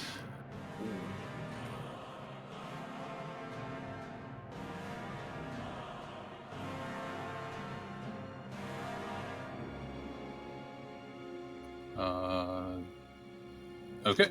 And then it becomes Liz's turn. This one's still stunned? It is still stunned. It's over the edge, though, so you don't have line of sight on it right now. You'd have to go to the edge if you wanted to. It does get its breath weapon back. I'm gonna ask a question here. Mm-hmm. Do I need line of sight? One creature you can see. Yeah. Oh, okay.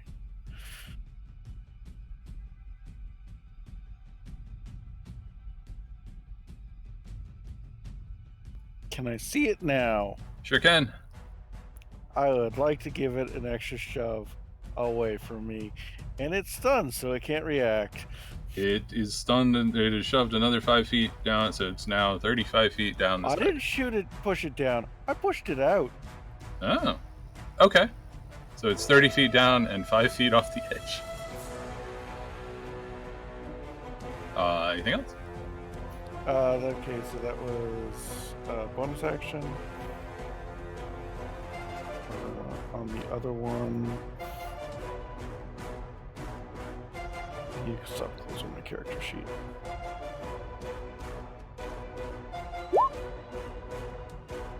Oh, sorry, I forgot to also move this one to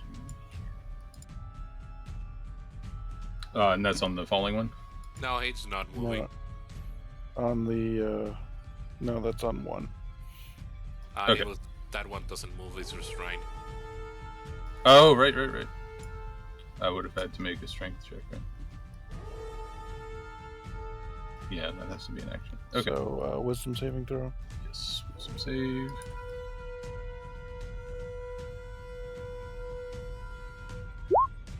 Fails. So 24 health damage.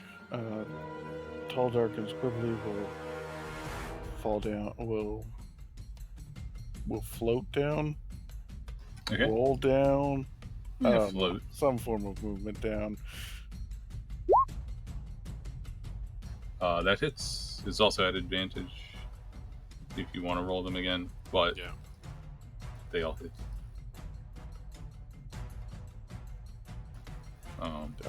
I guess I'll roll. No crits. No crits. Okay. It doesn't matter. In the anime double overhead fist style, except without fists because it doesn't have any, the Behir is scattered across the rocks.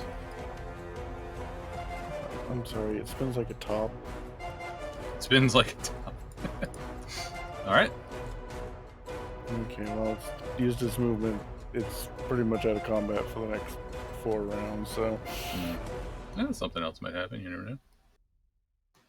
That makes it Andrea's turn. I run up to the Keto. Okay. I curse something. I yell to Lycra to kill him. Like, help. And I have... How much do I have? I have 100 plus a bonus action. It would be an action to grab him and put him back in the tunnel. Yes. He'd probably also have to make a strength check. While he is still a medium creature, he's still bigger than you. Do that strength check. Okay, call it a 16.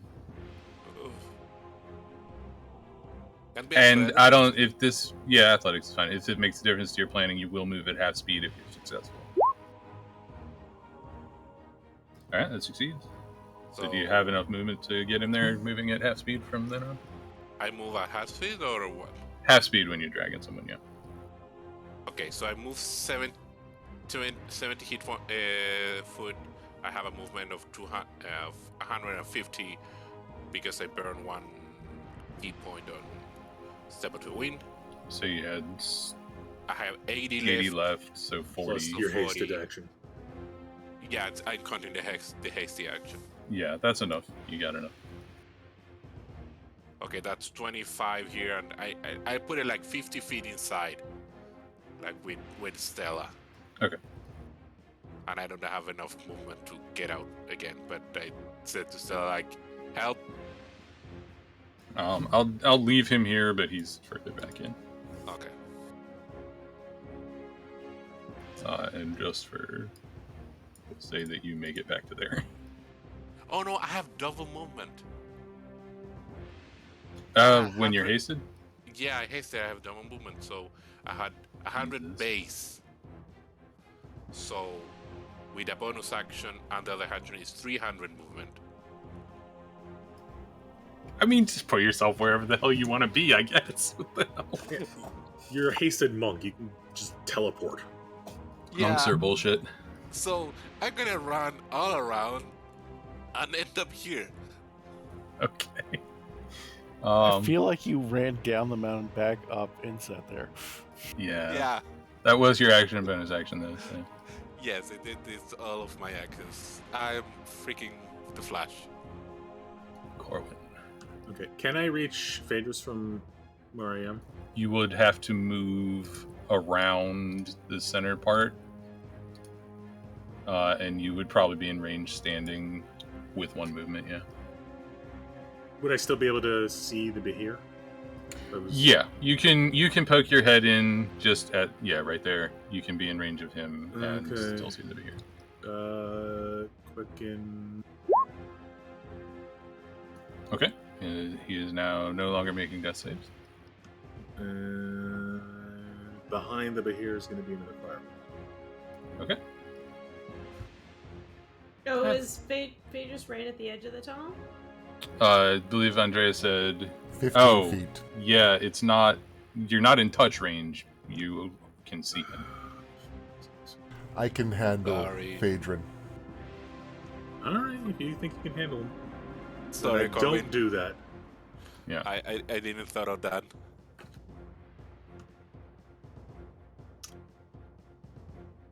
Alright, I'll do Still doing the fireball. I'm going to do a transmuted fireball at 4th Ooh. level. What does that do? Lets me change the elemental type Uh-huh. at 4th level, and I'm just going to splash it right in his face with acid. Acid.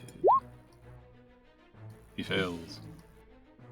And Eris takes no damage because she's immune to acid damage. Good thinking. That's good thinking. All right. Anything else? No, that's it. Okay. Let's see what happens here. 40 feet.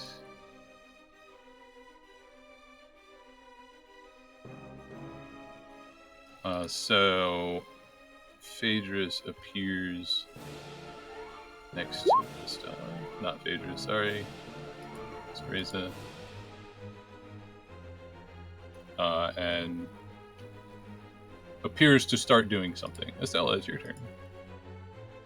I would like to do a medicine check to try and stabilize him. Okay. I don't know what is the DC just 10? I think so. I mean, could be modified because dragon. Doesn't matter. Yeah, we'll say you are unfamiliar with dragon, so unsuccessful. However, at the end of your turn, he will use a legendary action to drop cleansing water on Phaedrus. Oh, cool. You just grab the bucket of water and shove it in the face.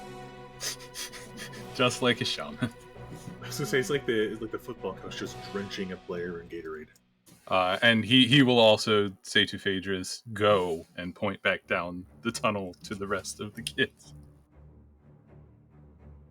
And then at the top of the round...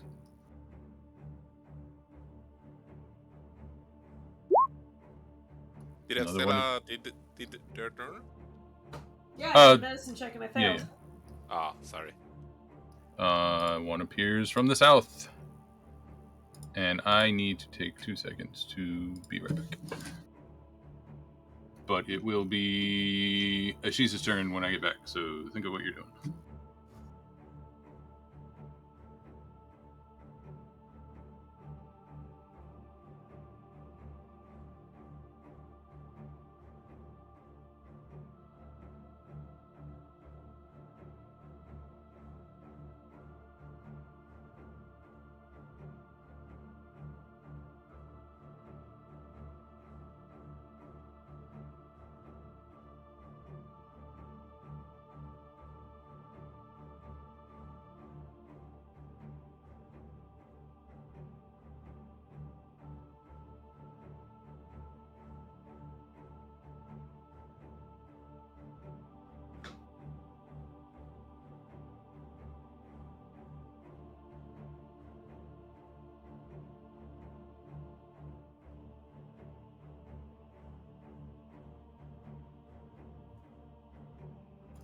Okay, Ashish, what you got?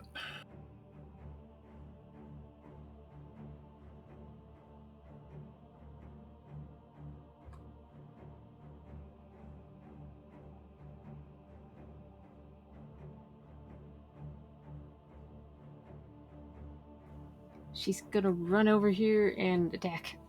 Attack. Who does she's? That hits.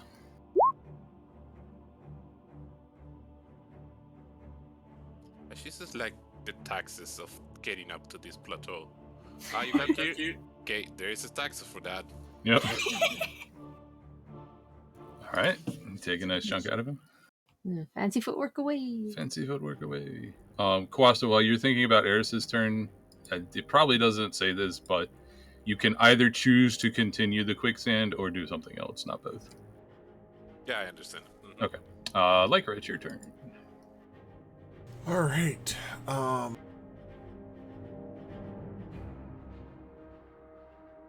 check. 30. Okay. So, Lycra will move. Lycra will move. Click the button, David. 5, 10, 15, 20, 25, 30 feet in this direction. Can she see down the hallway from here, or does she have to be closer? You can see Corwin. You can't see the rest of them. Alright, so 5, 10, 15, 20, 25, 30. Yeah, it doesn't really make a difference, does it? Okay, she will run then instead and get to here instead. Okay. And I will drop my Ring of Spell Splitting to cast Healing Word at... What do I have left?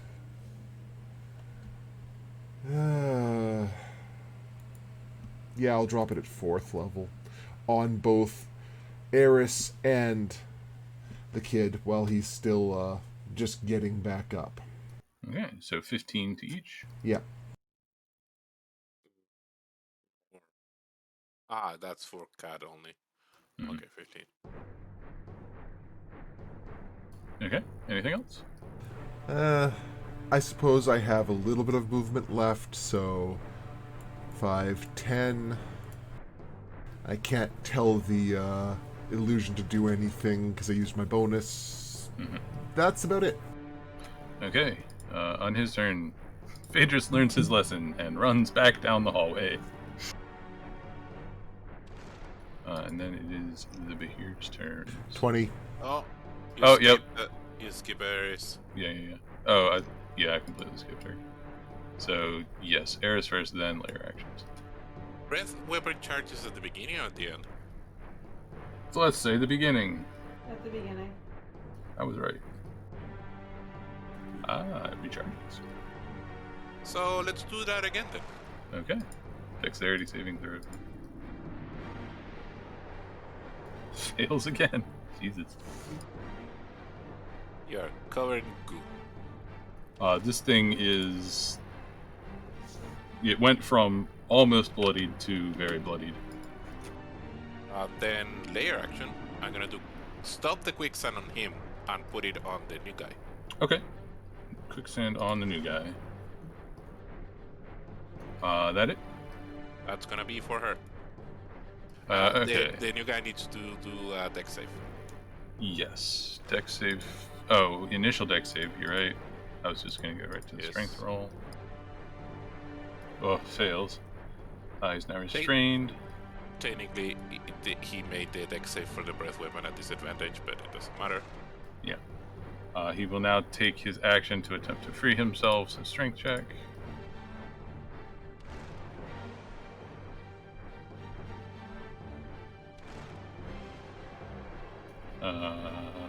It's a check, not a save. Yeah. I don't think it makes a difference. Hold on.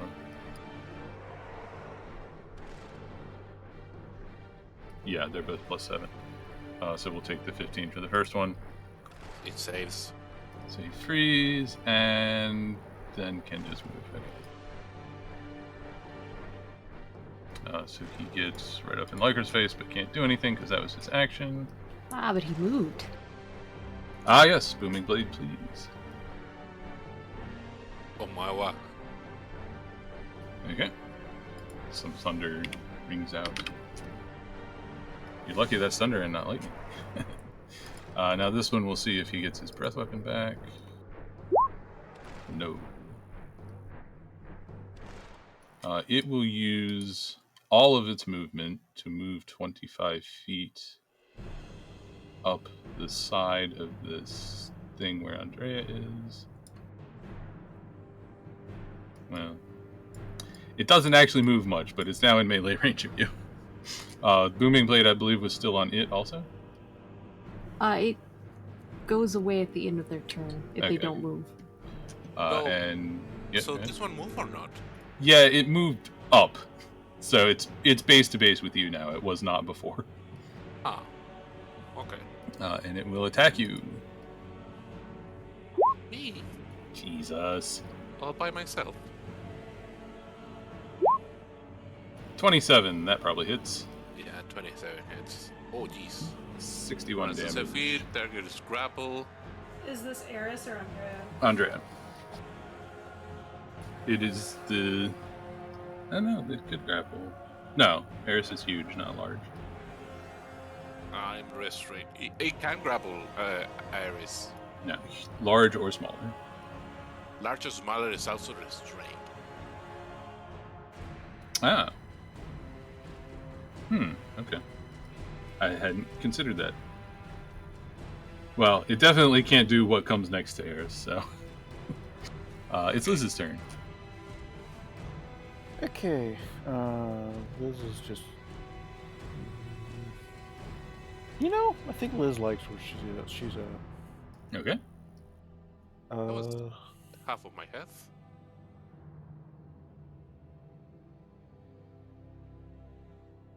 So Liz is going to...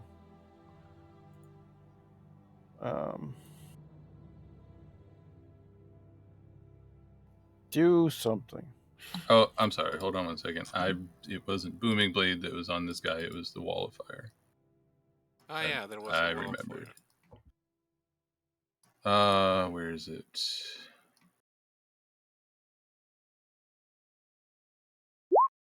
$12 damage. Okay, sorry. Go ahead. So, yeah, Liz is going to toll the dead on the one at the bottom. Sorry, which one? Number 2? Okay. Wisdom save. Fails. 23 damage. They can keep being unwisdomly-ish.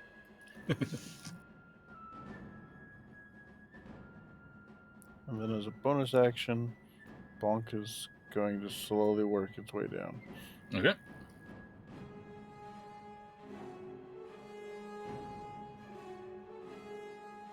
And I assume Tardark and Wibbly will move as well? Wibbly will move 30 feet and move down, back up. Okay, perfect. Andrea, you are grappled. Ah, I'm also restrained. It is an action to take it away, and it's strength.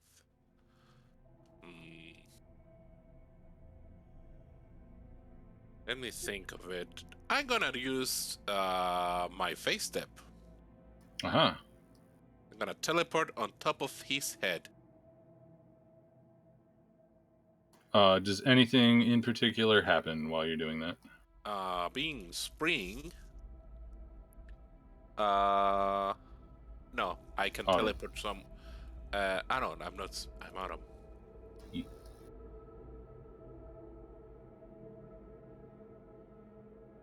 Lol. It needs to do wisdom saving throw or be charmed by me for a minute. Okay. Does he have like advantage on that because you're fighting him? Yes, normally charmed are advantage when you're fighting. Wisdom save, right? Yes. Oof, success. Success. Not charmed.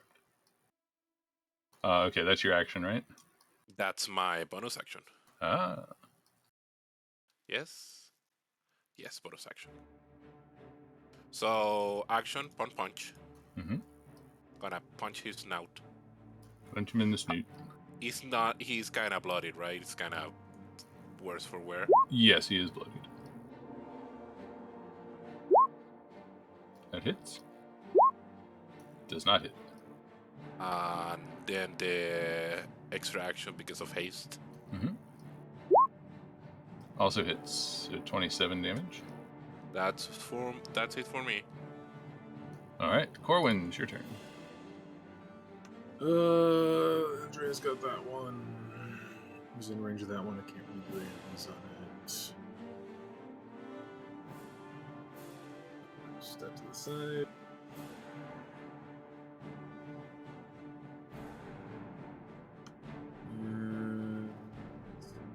Let's check something.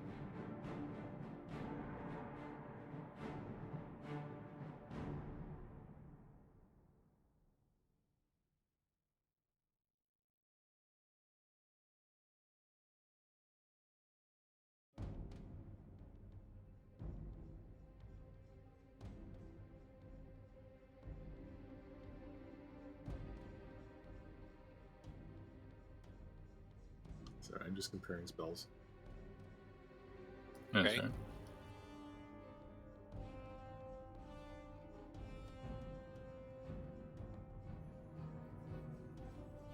And we'll upcast the fireball at that number 2 behind it. Okay, behind it.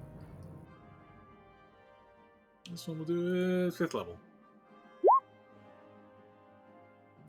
So half of 42, 21. All right.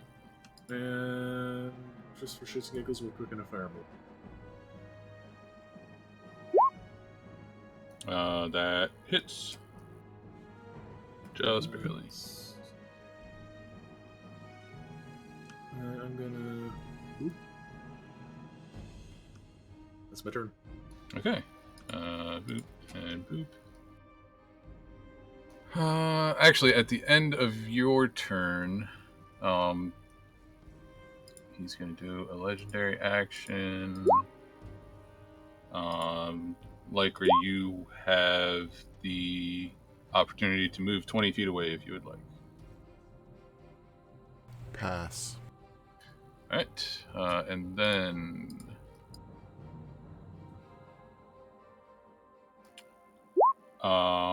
he is going to cast Hold Monster. Oh, jeez. He's going to cast Hold Monster. Wisdom saving throw, DC 20. This thing is probably can't succeed that. Okay, so it is paralyzed. And then it's Estella's turn. I'm going to. I'm 15 feet back in the cave, I think. Yes. I'm going to move up 15 feet. Okay. Pew, pew, pew.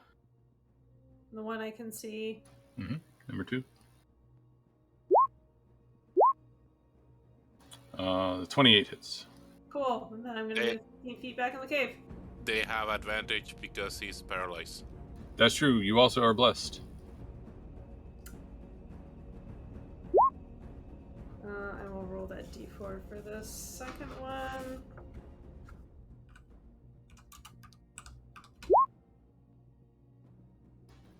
Oh, Okay. wait. So you get 3, right? So we'll say the first one hit with a 28. Mm-hmm. The second one is 17, so that misses. And then now make a third one at advantage. Okay, that hits. So 8 and 4 damage. Okay, anything else? Nope, that's it. And you said you're moving back down 15 feet? Yeah. I'll hide behind a rock just in case, because I'm kind of still in the line of fire. Alright. At the top of the round, more noise from the north this time. Oh, they have no end.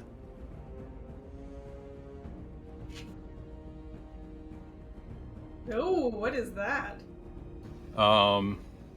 It's a shiny one.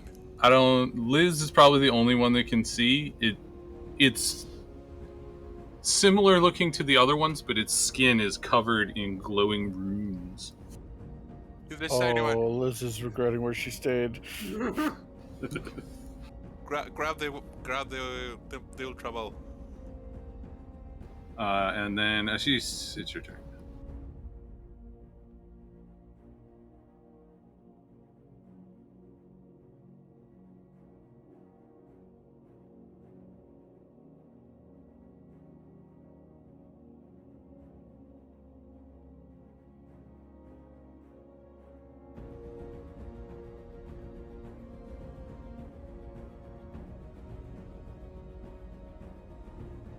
She's just gonna dash up here and oppose attacks on this one.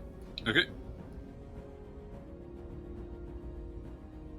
That misses. Roll real low for that.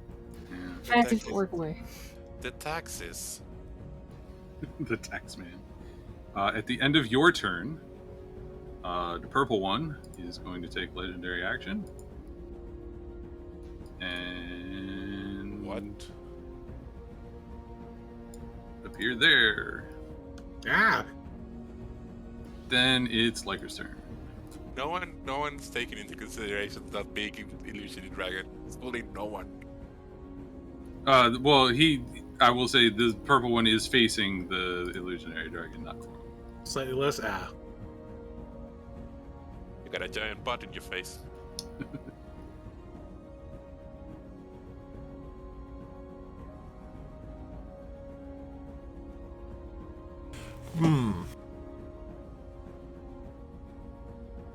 And now, of course, in retrospect, I wish I'd taken the extra movement. What about from here?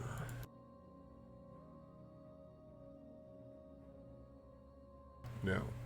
Okay. I am going to still do it, though. I will blow my human determination. Mm-hmm. Actually, you know what? No. I will not blow my human determination. I will remind you that this one is paralyzed attacks, melee attacks on it are advantage and auto crits. Yes, it's a good argument. Plus, it might have legendary resistances, so... What is the symbol on this one? I don't know what it has. That was the wall of fire symbol, sorry. Ah, okay. Yeah, no, Lycra will attack number 2 since it's paralyzed. That's a hit and double the damage somehow. Auto. So it does actually do double damage? Yeah, I think if you just click on it twice, that'll work. Yeah. Okay. I guess 6. I guess just double the dice.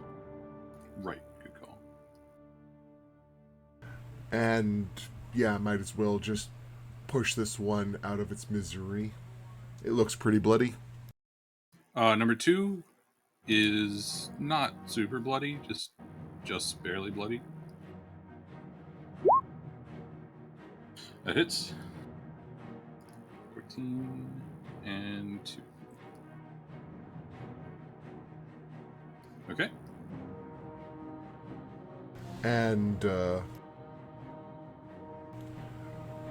bonus action, illusionary Lycra will circle around and start attacking that one from behind. Well, from the side of the dragon. Mm-hmm. And, does paralyzed mean no attacks of opportunity? Yes. Yeah. Okay.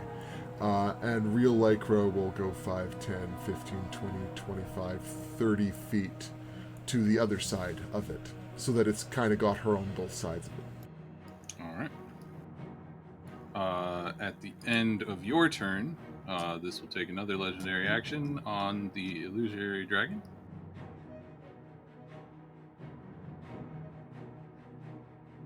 Oh. And nothing happens, both because that's not enough hit points or anything, and it's an illusion.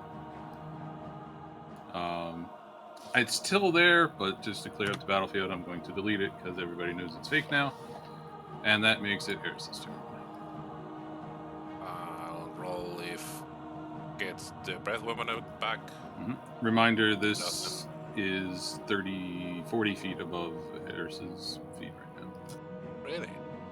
Yeah, it's up on the platform where you were. Oh, I don't see heights. I don't have it marked. No, I'm meaning Andrea doesn't see height. Oh, yeah. So I'm gonna say she takes her movement to stomp here and be on top of it. Okay, yeah, she can just fly up there.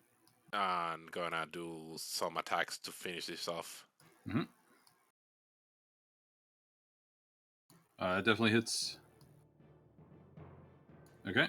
And then 2 claws. Can you tail. do 11 damage? Tail first. That misses. It has bless. Okay. That hits. Okay. Oh my god. 1 hit point. That hits. Okay. It's dead, and you take, I am sure, no falling damage. Andrea, no. Yeah. You need to beat 55. Okay, but you are now back down on the ground, right? Okay. At the edge. And then at the end of my turn as layer action, I'm gonna use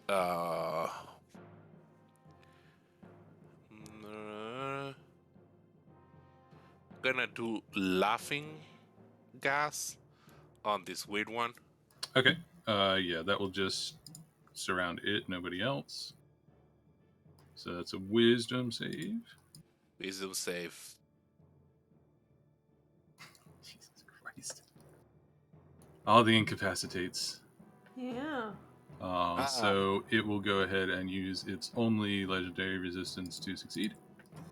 I feel very fitting that Andrea, being a monk with Stunning Strike, gets this Rango to be paired with.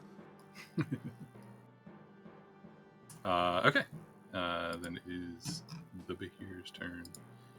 Let's see. This is going to lose its turn and make some kind of save throw. Wisdom save DC is 20.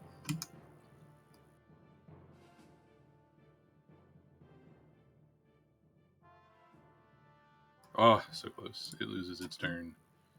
This one will move almost all of its movement and make a breath weapon attack. Yes. So I need dexterity from Ashis and Zarisa.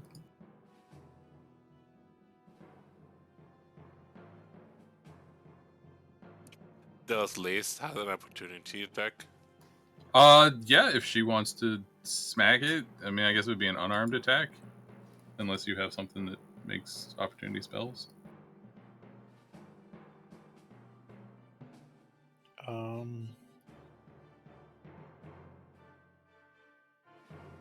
Yeah, I think no. it does that as Warcaster. And Liz does not get into combat. Okay. So that's both successes. I assume that means that she takes no damage. Yep. Okay, so 40 damage to Zarisa. That looks... It definitely hurts him, but he's not in any kind of danger, it doesn't look like. And that makes it Liz's turn. Okay, so I kind of ducked up last turn, but you know what? It doesn't matter because of how things were. Because I realized, oh hey, would have moved 60 feet because it would have spent a movement. But you know what? I ducked up. Okay, well, Liz is kind of like, well, what? Oh, things went weird. Start with moving this thing over here. Okay. And bonk. This is a physical attack, so auto crit, auto hit. Auto advantage, auto crit. Yes. Advantage means nothing. Oh, advantage because it's It doesn't automatically hit. I gotta be honest, I don't know how to make this thing. Oh, I know how to do this. Nice.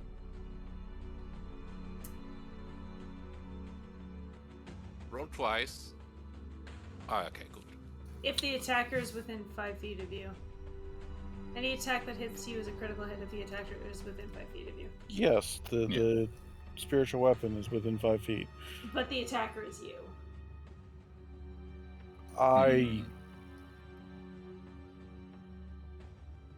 Well, the first roll is 19, so it hits anyway, so we don't have to answer that question now.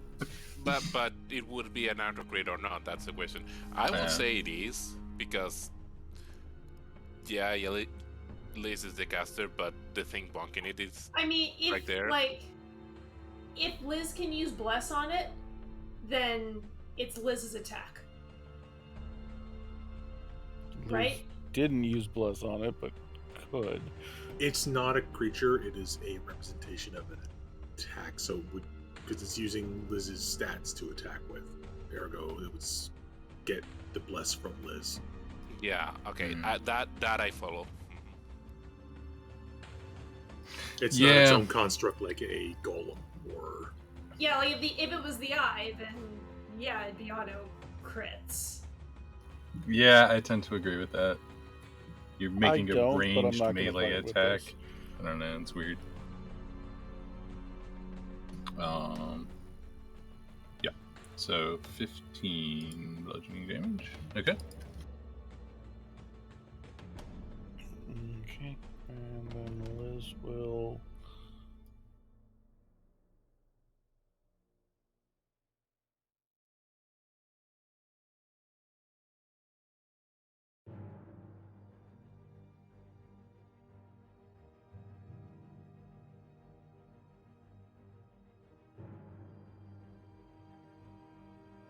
Oh. I forgot to roll a con check. That's on 2, right? Yep. Oh, yeah.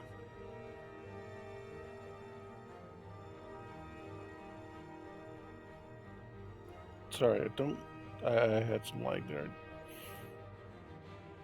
Success. So no damage, right? Not half damage? No, it failed. Mine's 19. Uh-huh. Okay. There's no way to add +1 that I've found yet to DC. What are you gaining it from? Her deck of cards. She Remind me later, there's a tag I can add to it that'll do that. Shouldn't your DC be 17 plus 1 from the focus? Shouldn't you have a max spellcasting stat?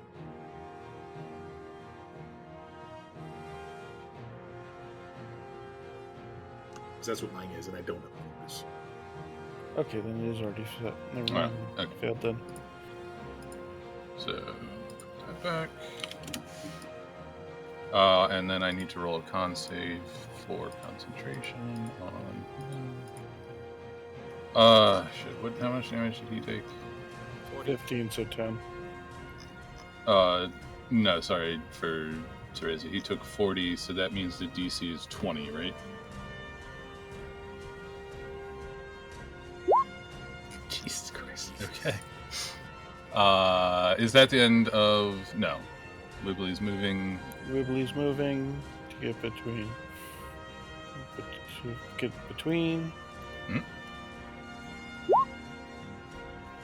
Okay. 23, 22 hit.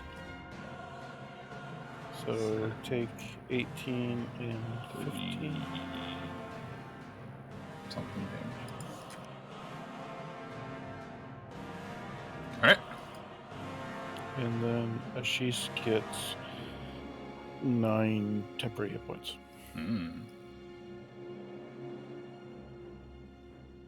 That is it.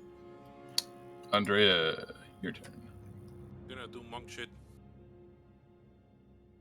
So I'm just gonna run, jumping out of Iris' head, do a very cool swan dive, and just land here.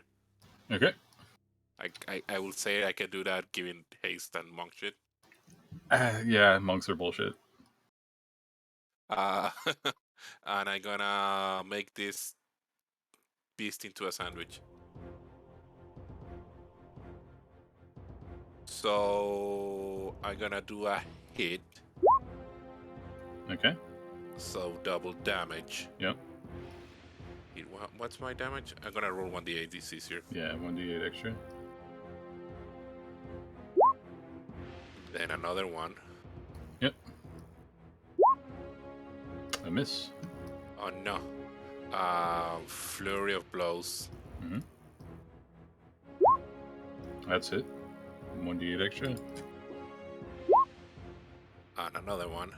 Okay. That's 29. Jesus. All right. And my extra action. Yep. And 1d8.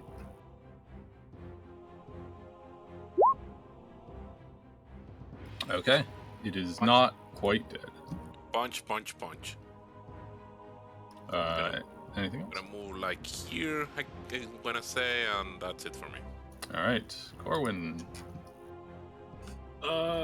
Fuck. having discovered that the dragon in front of it doesn't actually exist, our purple friend is beginning to turn its attention to everything else around it. It's not unconscious, incapacitated. He's laughing his ass off. No, he legendary resisted. Yes. Oh, oh fuck! Sorry. I didn't catch that. Oh, damn. And I'm gonna firebolt the one that should die soon. Okay. You still got That- that. Hold on. Is at advantage.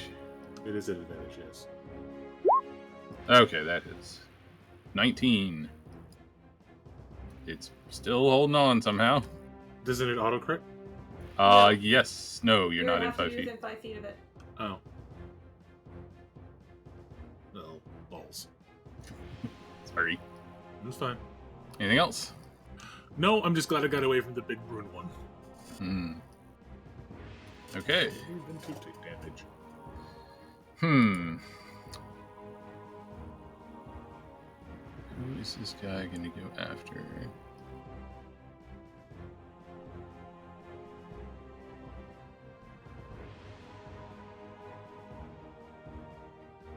Well, first of all, he gets his legendary actions back.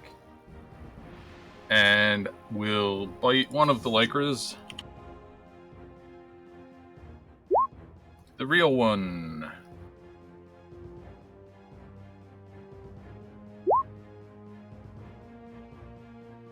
And then Yeah, that's a constrict. hit. It's 18 hit. No, 18 is a miss. Okay, so he bites you but does not grapple you. Let's see here.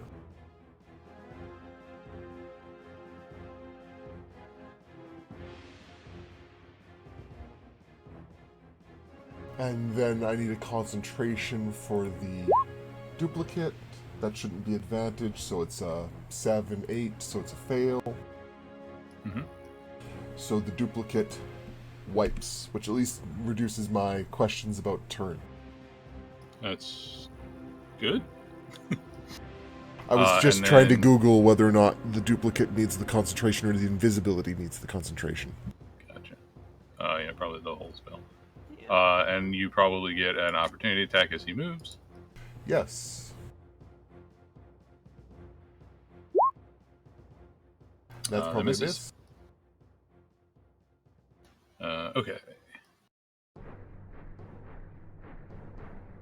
And then I think our friend here is going to join Estella.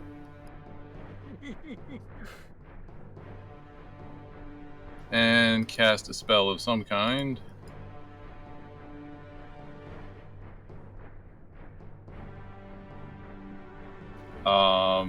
The mouth of the cave turns into a solid rock wall that how does that work?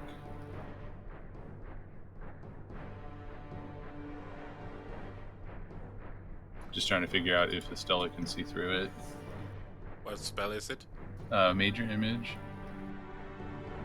Oh, I'm gonna say yes. Okay, so Estella, you are plunged into darkness as the cave mouth disappears.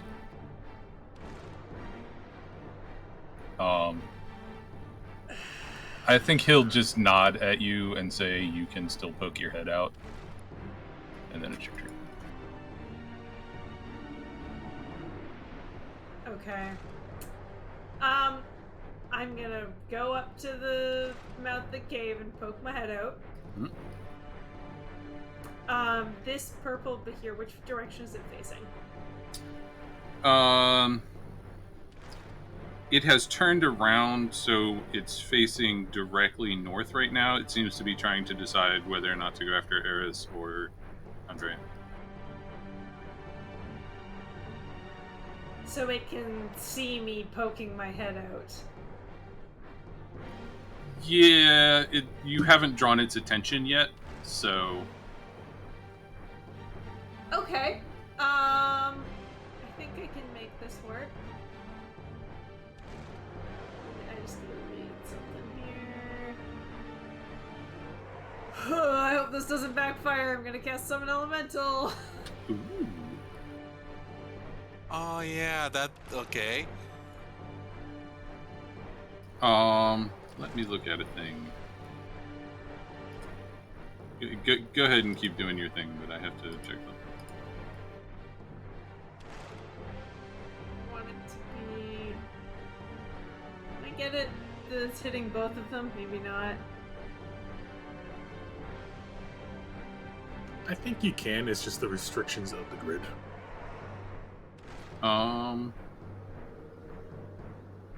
No. It is 10-foot radius, so it's on one or the other. D&D, and then 5 feet in between. Okay, I'm gonna put it on the purple guy.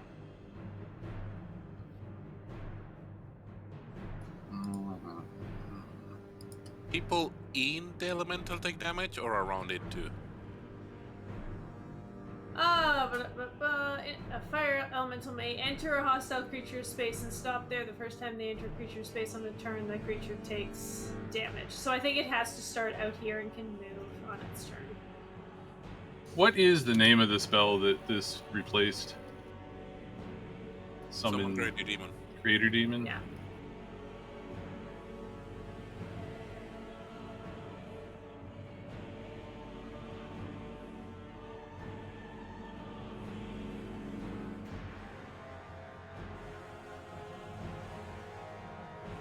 Doesn't that change the CR that it can summon at some point? At higher levels, challenge rate is increased by 1 for each slot above 4th level. Ah, there it is. Okay, so what level is this spell being cast at? 5th. It's my default spells are all 5th. Okay, so he does not appear. You get this guy instead. What?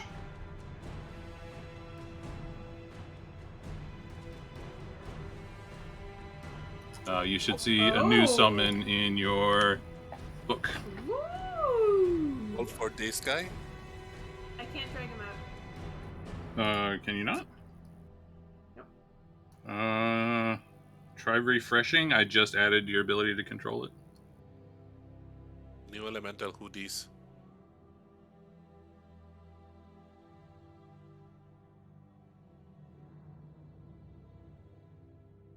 That doesn't work. I can try showing to everybody or something, maybe.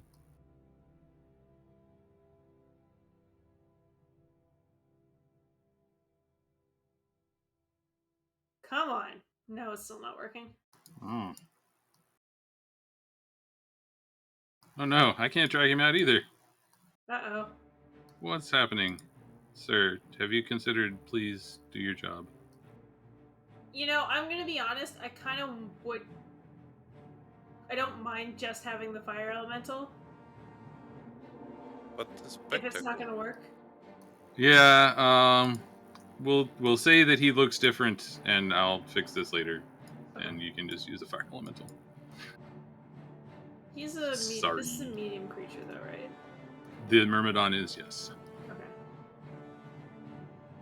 but I cannot shrink this token. No, that's fine. We'll hand wave it that it's the regular fire elemental. It just looks different right now, so you can still use its abilities. So I'm using the Myrmidon's abilities? No, you're using the elemental's abilities. Because I don't know how broken that character sheet is. Okay. Now I'm sad. I got it to work like halfway. He looks different, but he doesn't act different yet. Yeah, there you go. I have to roll initiative for it. 23. Cool.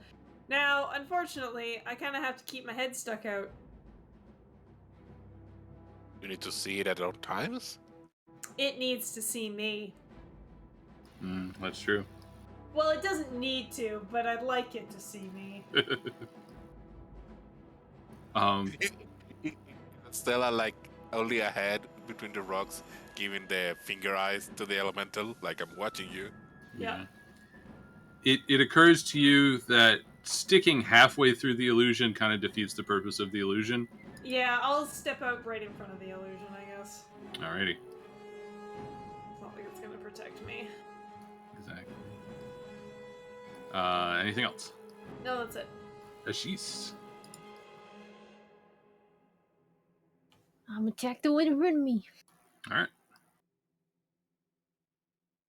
The delayed taxes. That just hits. Okay. Fancy footwork away. Sounds good. You have been served, sir. At the top of the round, nothing happened. Lycra, it's your turn. Alrighty. I'm going to go... Let me just double check.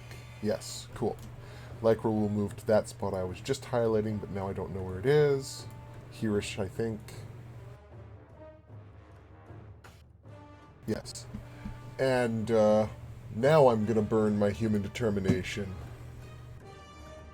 And did we decide on whether or not it's all attacks or just the first? Link it, please. Sure. It's only one. Yes, I remember it. It's only one. Otherwise, that's way too broken. Yeah, they're separate attack rolls, so yeah, only one. Not a problem. So, the advantage attack then is on the legendary, Okay. and the normal attacks are on the other two. Sounds good. So, advantage first, Steel Wind, That definitely hits. and then to normal. Second one does not hit. Or, well, I guess the third one. Sorry, the second one is also an advantage because it's incapacitated. The third one or the second one? The second one. Okay, just wanted to make sure. And it's an auto crit. Okay. Auto crit, so just roll you could- another 60-10. You could say 24 for the legendary one. It's The dead, 40 guys. Yeah, okay. Yeah, 24 on the legendary one. This one's dead. That one missed. Alright. Yep. And where are you landing? I'm going to land behind the legendary, Alright. hoping to direct it away. So I just noticed something about that spell. Mm-hmm. I think as she's bouncing around, everybody gets attacks of opportunities on her. No, it's teleporting. Why the hell does it give you 50 temporary hit points? Oh, did I click the wrong? I clicked the wrong spell. I apologize. Oh, that would be why. Yeah, that's the transformation. This is the right spell. Yeah, that's just a teleport.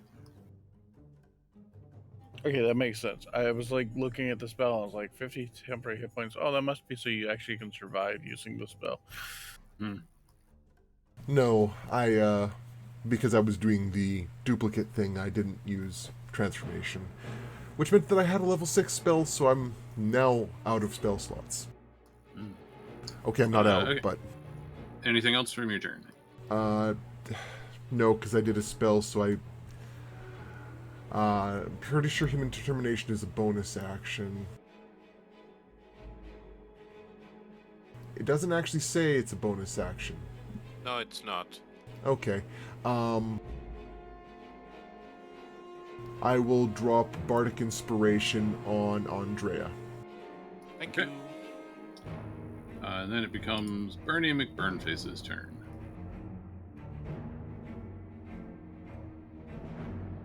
Well, I would like him to move into this creature's space. Okay. And so he takes 1d10 fire damage. Wait, a creature that touches the fire elemental or hits with a melee attack. In addition, the fire elemental will be space to stop there the first time they enter creature's space. Yeah. On a turn. Kind of a weird wording. This is a turn. 1d10 fire damage.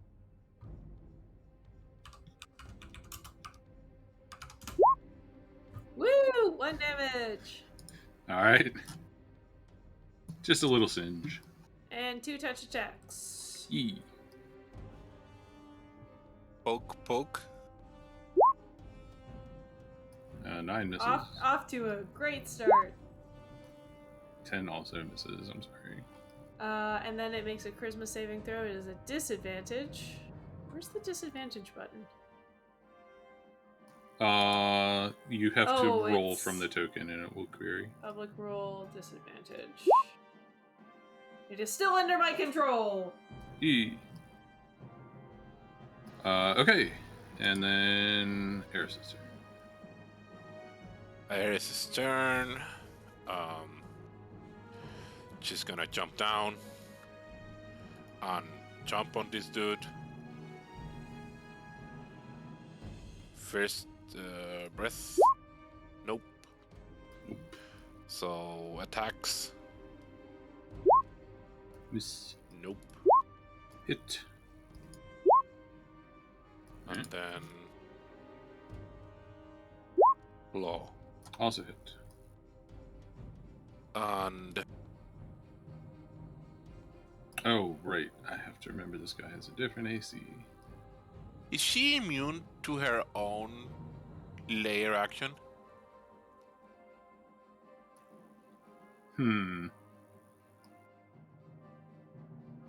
I don't know. It would kind of make sense, I guess. Her playground, her rules. Because I want to do laughing gas, but I will need to hit one of us, and I will put in on her if she can survive it. I mean, that would act like a spell, I guess. And you're not immune. Like, if you fireball yourself, you still take damage. Yeah. I mean, it's a 120-foot range. She could she could generate the gas in an area that isn't going to affect. I gonna affect the elemental. I don't think that matters too much. Oh, I can do this. I'll move here and then put it in this place.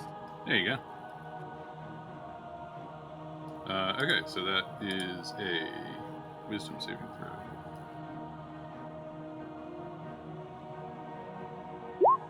Success. That's her turn. Layer action. Oh, that was the layer action. Sorry. That's a layer action. Okay. Absent its original plan, this gentleman is going to move here. Wait a second. Did the 20 claw attack hit? Yes. Oh, yeah, damage. I didn't roll damage there.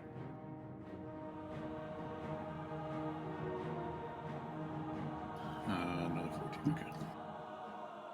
And I need dexterity saving throws from Corwin and Estella. Also, the summoned angel gets a... Yes, opportunity attack. I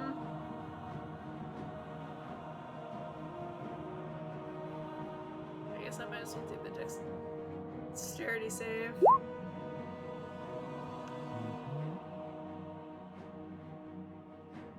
Ty, did you want to get an opportunity attack on your boy here from the wibbly bits? Wibbly bits. That is a miss. I'm sorry. Wibbly, wibbly, wibbly. Okay. But is it? Oh, it's... The thing moved, right? Yes, it did move. Ignore the sneak attack. Okay, thank you. This is now bloodied. Oops, no, that's too many numbers. Okay, I think a 15 is a fail. I guess I have to roll bless. Oh, yeah. Can somebody remind me, has this thing used its breath yet? I don't think it has. This one, no. Okay, thank you. So Estella succeeds to take half 77, Corwin takes 77. I am going to use 2 Mil Vistus. Okay.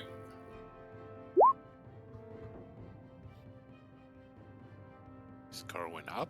Yeah, I'm so glad I bought that amulet of health, though. So I have and only one is up. So.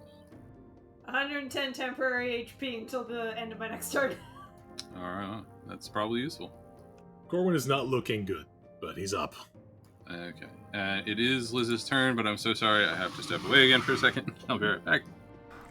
I think Corwin didn't hear no bell. Yeah, didn't hear no bell. Oh, I'm gonna go to the washroom while Nibbles is away.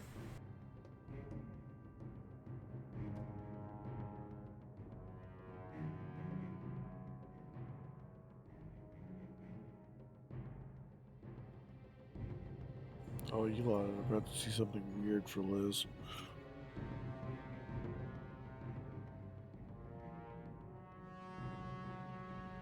We're about to see something weird? Yep.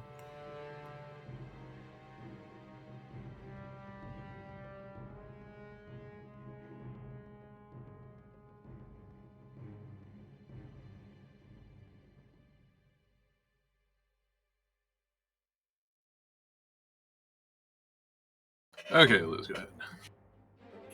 Okay, Liz looks through her deck of cards for one that doesn't get used very often.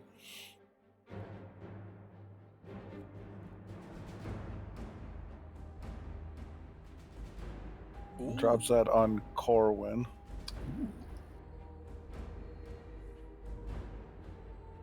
So I need to double check how that spell works. This is the first healing list has been done?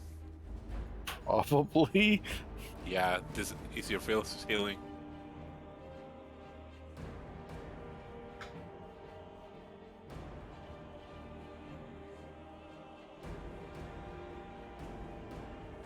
Yeah, so need to be 30 feet around Corwin if you can turn him. Yeah. So who needs healing? You grab everyone. I need. Ares could use it. Basically, if you need it, grab it till we're up to 6. I need it. So, Corwin, Andre, Lycra, Eris, 2 more. Is Ashish damage? She's is too far, I think. No, he is just in range. Is Eris in range? Yes. Yes. Is Estella in range? Doesn't matter, I don't need it. I haven't taken any damage. Does Pretty Boy need it? Yeah, if nobody else does, he'll take one. Yeah. Okay. Does Ashish need it or not? She hasn't taken any damage. Okay, thank you. Thank you. I think everybody else is fine. So just one got wasted and whatever, that's fine. Yep. Is the normal one still does it paralyze or anything, or is it just normal? No, it's just normal right now. He stepped on top of the one who was paralyzed. Bug for 14. Liz is like, I'm okay over here.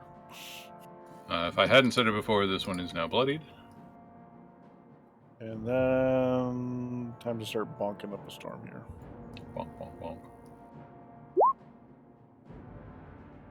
12 does not hit. Yeah, and can't get into hitting range. So 20, 33. And Corwin gets 5 temporary hit points too. Oh, and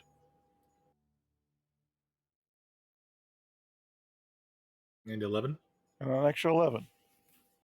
It can attack and do that? Yep, it's a once a day action. Cool. Let me double check that.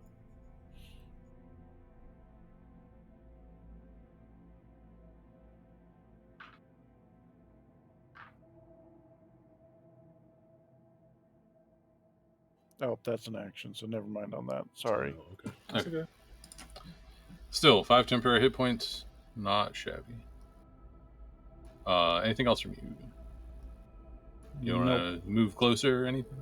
No, Liz is very happy being the fuck out of there. Andrea. I have so many things to punch. Okay, let's start with the fancy one. Punchy punch. That's a hit. Stunning strike. Nope, that's not the right button.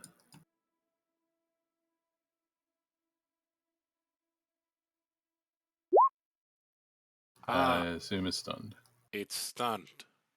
Punchy punch on the other guy, the normal one. That's a hit. Stunning strike. That's a hit, yes. Key point for Fear Bros. Punch again on the normal one. That does not hit. I have a bless inspiration. Yep. It's automatically hitting then. Fail. So key point for So fail. So now both are stunned. Yep. And I have done 3 attacks. Missing 1 for the flurry of blows on the shiny one. That does not hit. 18 doesn't hit. No. And 1 more because of my haste. Okay, on which one? On the shiny one. Okay, that does hit. Okay. Throw the Wonder Ball at it. Wonder Ball. Isn't there a Wonder Ball? Yeah. Ultra Ball. Gotta catch them all. That's my turn. Okay. What are we talking about? Pokemon. The shiny Pokemon. Oh, I see that. Okay. Corwin. All right, they're stunned, so they don't get attacks of opportunities, right? Yeah. Sorry.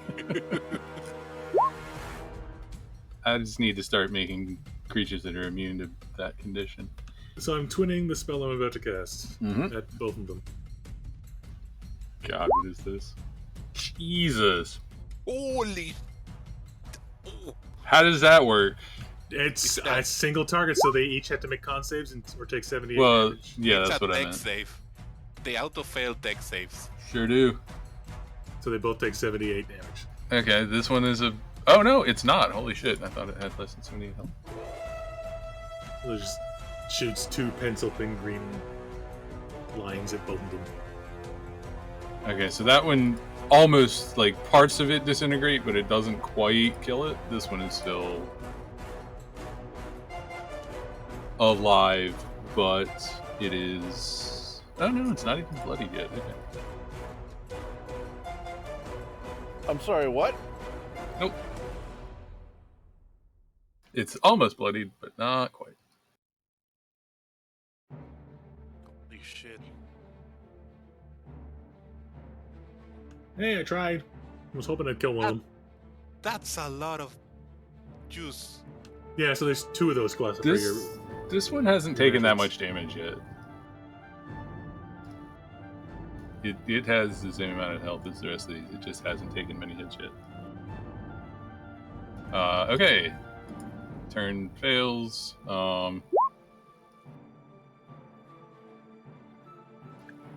He continues to maintain the illusion of safety for the children. Stella, it's your turn. At the end of my turn, the ice melts. Oh, you can't do anything while it's up? That's correct. Uh-oh. I mean, it's a very, very powerful ability, but that's the trade-off. Yep. I waste a turn. That's it. Ashish.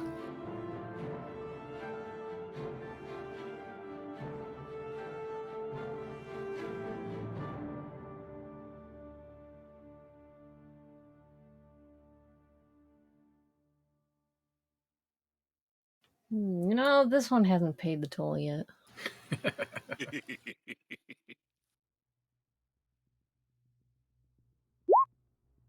That definitely hits. It's an advantage because this is stunned if you get a crit. Yeah, that's true. Nope, okay. Alright, it is now bloodied. And fancy footwork away. Lycra. All right. Since it's stunned, I will just move a couple of feet away from the dragon to try to divide up targets. And since it's stunned, it's at advantage, but nothing else extra, right? Correct. Yeah, it's not paralyzed. Those both hit. And I am going to... Oops. Andreas says something in a foreign language. I click on the button for this weapon without wanting it. I should have moved further over. Can I retcon? Yeah. I'm just going to move over here. Okay. So I'm still targeting the main one. Can you lay your path out precisely? I don't think you can get there without walking through the fire elemental. The fire elemental does. Yeah, let's see here. This is 2 sizes larger than me, right? Yeah. So that means you can move underneath it? Or is it 3 that's move underneath? 2 is you can. Okay. Okay, so you just go 5, 10, 15, 20. Cool. I guess Nibbles could rule out if the creature has too many things in it. No, Kind of difficult. Yeah. Obviously, flavor is important. I will be using Slashing Flourish, using up my last inspiration on the first attack. So which is... These are both going to the big guy, and then the extra damage to the other guy, or what? So it does 13 to the big guy and 3 to the second guy. Okay. And then the second attack just hits the big guy, so ignore that +2 I forgot to click off. So another 13 to the big guy. Sounds good. And then as a bonus action, does anyone else look hurt still? I'm still around half my health. Alrighty. Let's see what I've got left. Alrighty. Healing word at level 2. Thank you. Cool. Jimmy. Touch. In the space, so the D10 or whatever first. Yeah. And then the touches are at advantage. I did something! Yay! That hits. A for advantage. That just hits. That does not hit. I'm actually gonna have it move over here. Okay. That's another D10. Try and finish this one off. Ooh, very close. And then it makes a charisma saving throw at disadvantage. We're safe. All right. That's kind of high, though. Yeah. Eris. It's the reason I'm standing out here. Let's see if I can breath weapon acid in on my friends. And Andrea. I can. Ooh. So I'm gonna do Probably will move first. that. No, I'm joking. Yeah, you know what? Given that I have it, I'm gonna move up to here and just breath weapon the shiny one. Okay. It's dexterity, right? So it fails because it's It auto stunned. fails, yeah. Acid breath. And in a screaming, melting pool of acid, it falls over. Big roar. Rawr. Roar. Stomp, stomps. Gonna move like up to here to not be in the middle of stuff. Okay. And I think I'm gonna pass on the layer action. I don't want to hurt people. That's fine. And then skips the turn because stunned. And Liz, can you bring us home? Bonk. The bonk brings us home Bonk brings us home. with a resounding thud. The last Behir falls over. And silence once again returns to the mountaintop.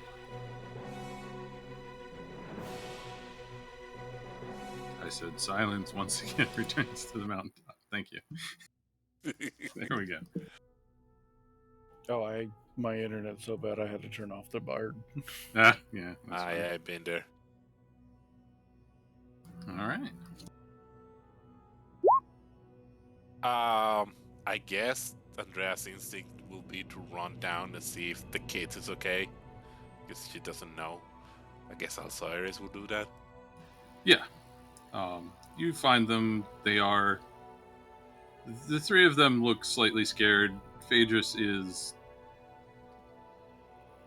barely not bloodied. The healing brought him back up above half, but he learned a lesson today. He's gonna have a tender spot there for a little bit.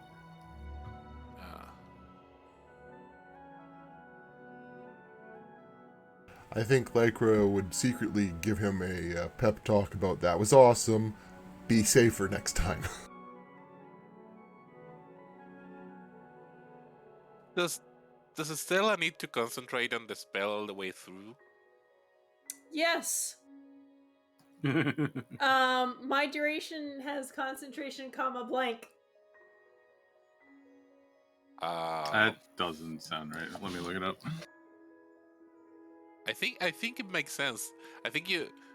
Yeah, I don't know. Concentration up to 1 hour.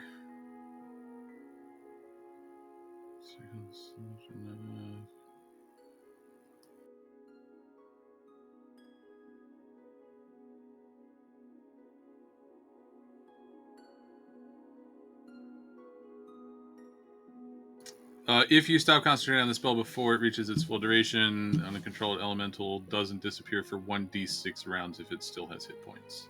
Yeah. So either I can wait an hour or I can have a fire elemental running rampant up here for 1d6 rounds. You need to wait an hour and they make a con save, charisma save each turn. Yes, and at the end of that hour, it still sticks around for 1d6 rounds. So Liz will go up to Estella and be like, "Do you need help with that?" And point at the fiery creature. We can just run inside really fast. I mean, we could, or we could send it home. Can you send it home? I mean, I can try. Go for it. Let me double check, because I'm pretty sure I have banish. Stella will control the elemental so that it can choose to fail, right?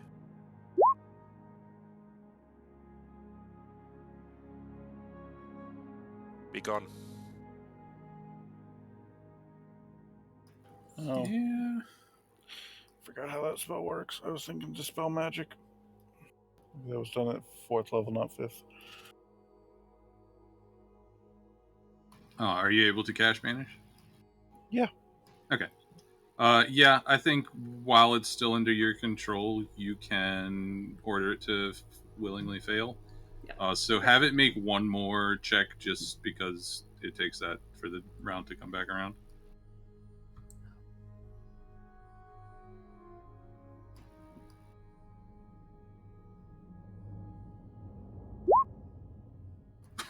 Okay.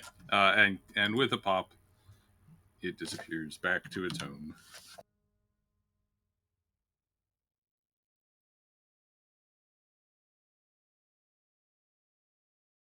Also, with that banishment spell,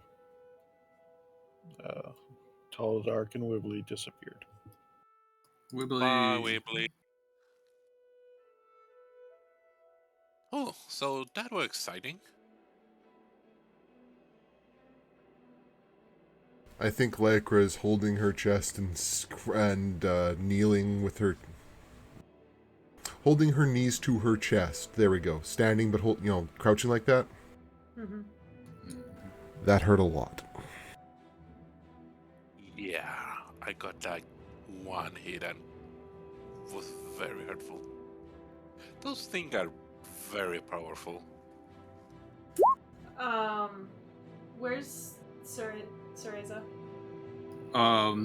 He is where you left him and is, unless something else coming up, inviting you all to come down and have some sleep. Cereza, have you had any of those attack you here before? No, this is the first we've seen of them here. Do you know of them? No, the ones out on the plains that you killed. Oh, wait, I just made a connection.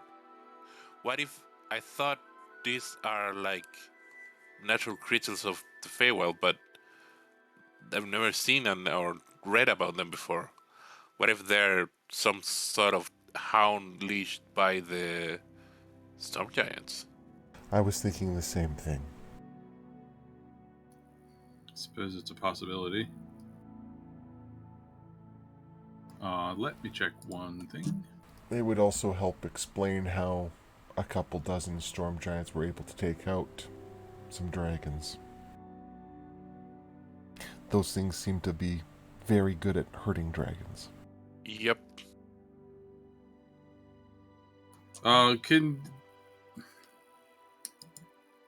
What languages does everybody speak?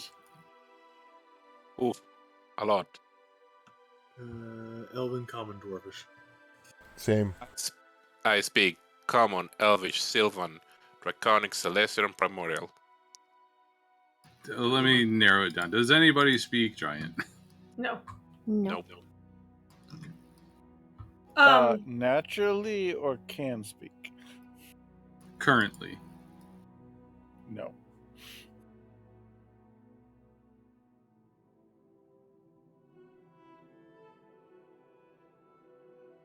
Are we hearing a language we don't understand being yelled at us? You are not. No, you're not hearing anything. You know, that actually makes a lot of sense. Nibbles, do we have the theory of evolution? That's a question only you can answer, I think. Has Darwin been invented yet? I think due to Lycra's culture, I think their people might believe in it just because of how wild the terrain is. Yeah, I probably most likely in Murata, but I think it's the sort of thing. And it's a very different version, but...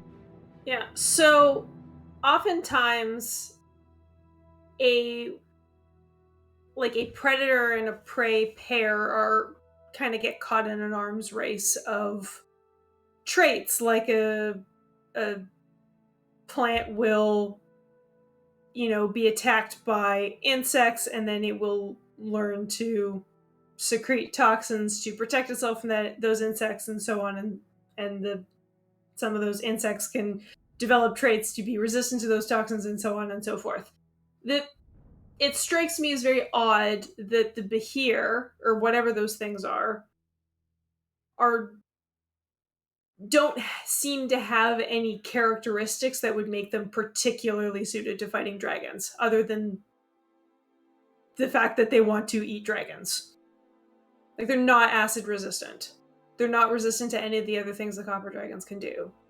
Well, not to copper, but if they found dragon that spit lightning... But that's not what is here, right? Like, if they were creatures of the Feywild, and the copper dragons are the dragons that are in the Feywild... Is that correct, they're more... It makes, like... Because sometimes things evolve or develop regardless of what your intended prey is. So it may be that lightning was just the most advantageous thing for them to develop. They do more damage to dragons, though. And again, if they grew up as pets of the storm giants, it would make sense the storm giants would have creatures that use lightning as pets.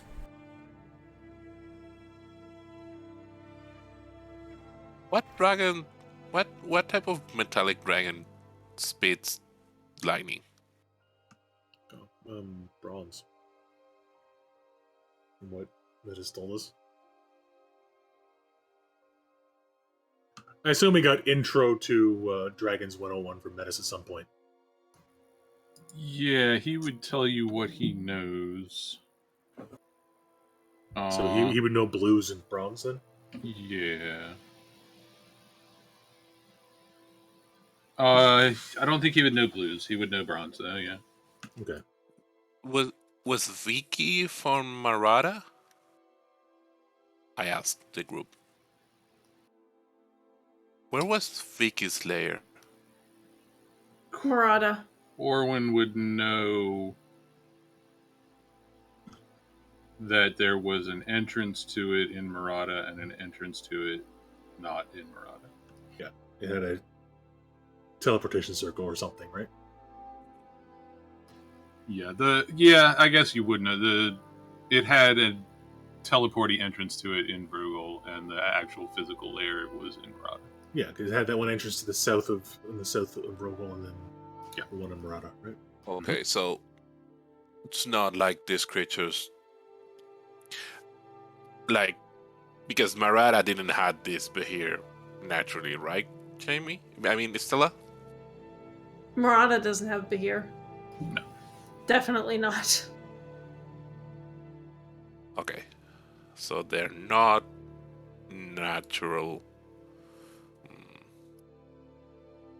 I feel like there's so many questions left. I'm gonna actually wait to have this conversation until I make sure that the 4 children are away. Mm-hmm. We can sort of abstract time at this point. Before we do that, just minor, I want to just know how Iris and the kids and the dumb kid that almost got killed are like feeling. Normal for the situation. Like, shocked. They've sombered up a little bit, but they're not like scared or anything like that. Okay. Continue, please. Yeah, I want to pull. Yeah, I think I'm going to pull Cesara out with us to have a conversation away from the kids. Mm-hmm. It can't be a coincidence that they show up on the same day we do, if they haven't been here in 4 years. We have fought them 3 times already. Yeah, my guess is they were tracking Eris. But then why haven't they been able to find those 4? Are you doing something? I would guess that they just didn't know they were here. How did they track us across the big green? You assume that they came across the big green. I mean, we fought them there. Okay, yeah, I see what you're saying. Could I point out Did we? that she's a much older, like she's an older dragon, so maybe she gives off different energies and they followed that. That's a very strong option.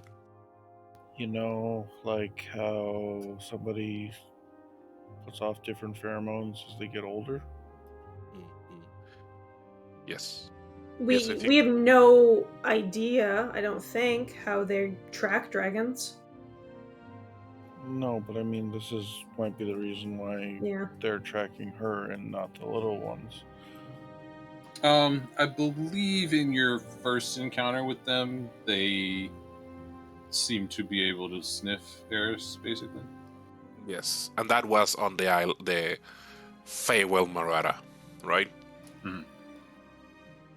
So you've never encountered or heard of stories about these, from what you can tell, Andrea? No, not me. I'm not the elder of my city either. Serious, so you neither? No, these were not here when I drove the giants out before.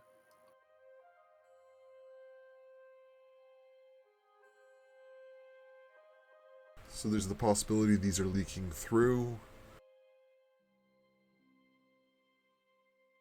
Or someone is breeding them. Sorry, go ahead. Give me half an hour and I'm gonna walk away from the group. I have an idea. Okay. Hey, but okay. I'm gonna go back up top. Yep. To where the corpses of the Behir are. I'm gonna take a piece of them and I'm gonna try and cast summon elemental. If they're from the airplane, it should allow me to summon an air elemental. Give me 1 second.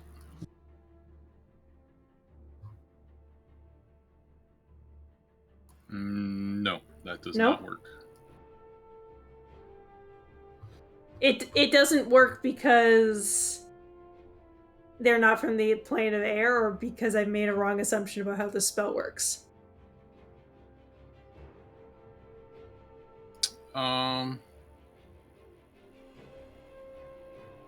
Maybe an arcana to decide? Yeah, that's what I'm trying to think. No, I think you would not think that you're making a wrong assumption. Because of this, you think they're not from the elemental airplane. I will come back down and say they're not from the plane of air. Okay, so that you have half an hour of me being gone. Yeah, so I was doing the whole speech of surely there is a leak of the airplane here in the Feywild, and they are invading or being dragged in from decades now, and okay, that blows out of the window.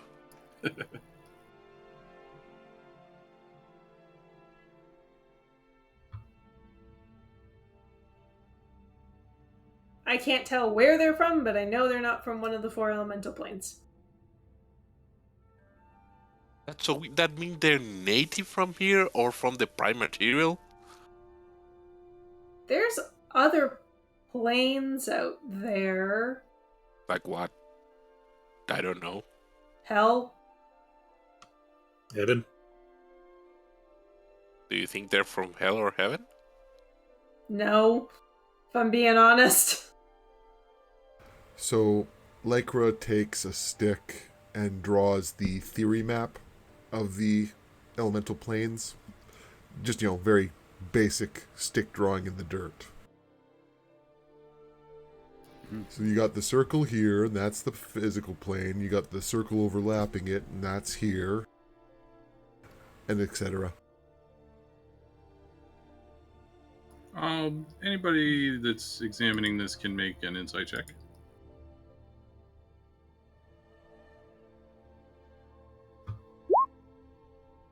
No fucking clue. Also, the plane map that's in the book is maybe, especially all the outer stuff, is maybe not the best assumption to make. Oh yeah, no, this is just what Lycra was taught as a kid. It's not actually what the reality is. You said that was investigation? Insight.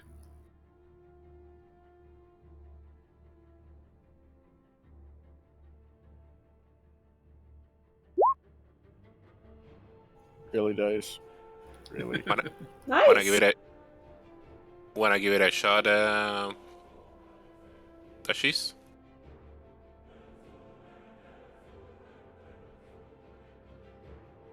Or Lycra. Or Lycra? I think Lycra's the one that's describing, so she's too busy That makes talking to learn.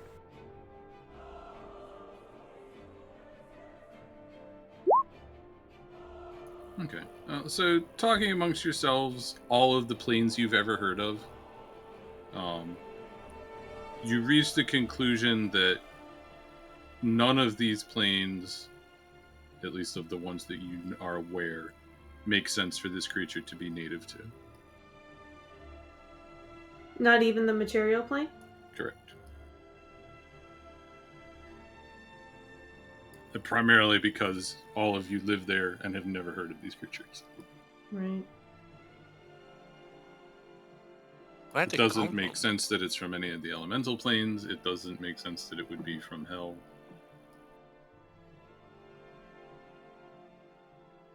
It's certainly not native to the Feywild. Anyway, that's what The Feywild's- Cordelia described to me as the way the circle of the planes works. You're saying me that they're literally aliens? I mean, the Feywild is the closest plane to the prime material. It's possible they just came from the prime material. Maybe they're native there. Dragons might be native. For all we know, dragons are native to the prime material. And the coppers being here are the anomaly. Yeah, but they're not natives from the prime material either. Do we have proof of that? You don't have proof, but examining everything you know, these don't feel natural to any plane that you've come across. Maybe they come from the moon. Does the I'm gonna go back up top.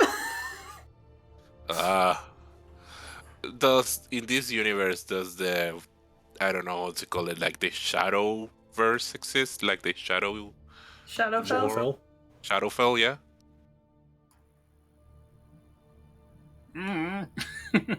Probably. It's supposed to be the mirror of the Feywild. Jamie? Sure. Okay. I don't know Up if to- y'all would up to know you. about it. It's Also, Yeah, that feels like outside the game knowledge, honestly. Yeah. It's the Feywild, but evil. Right.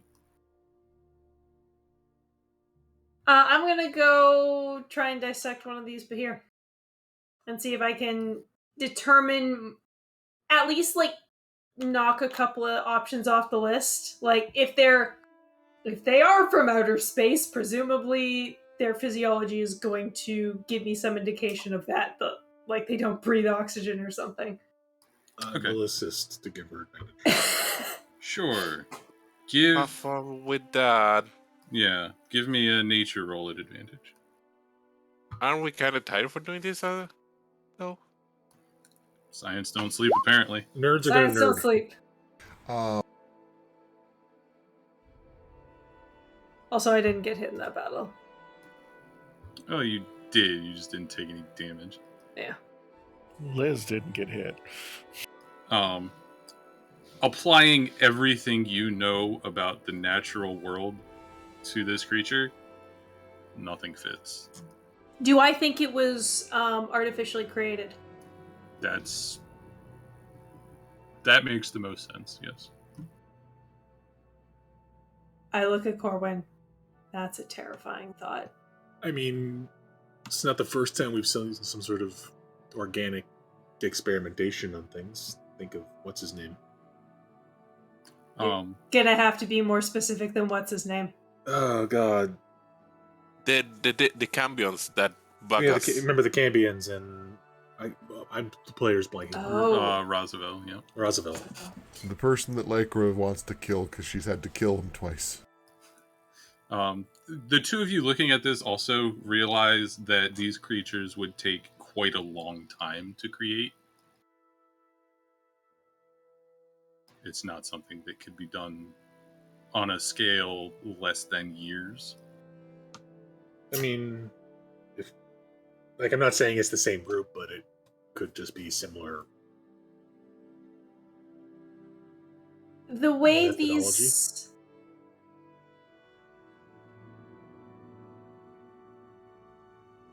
Huh. The way these things move and sort of go about the world. Sort of looking back on it, do I think that they are like in pain, or that they've been constructed in a way that their bodies don't aren't comfortable, you know what I mean? No, I mean they function just as needing to be competent fighters. They work, if that makes sense.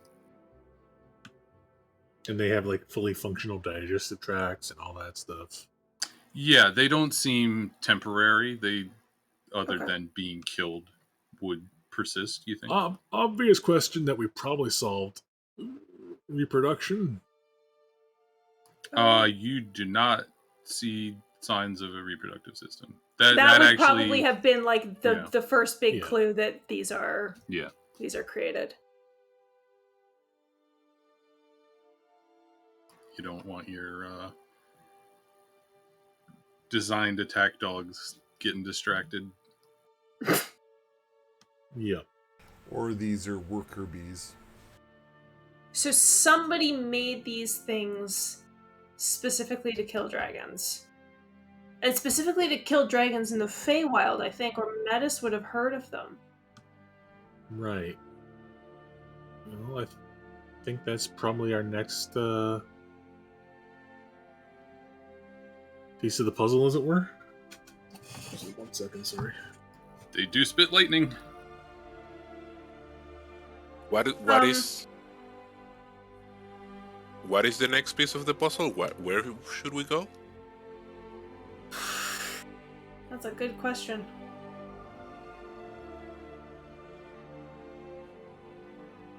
Is there...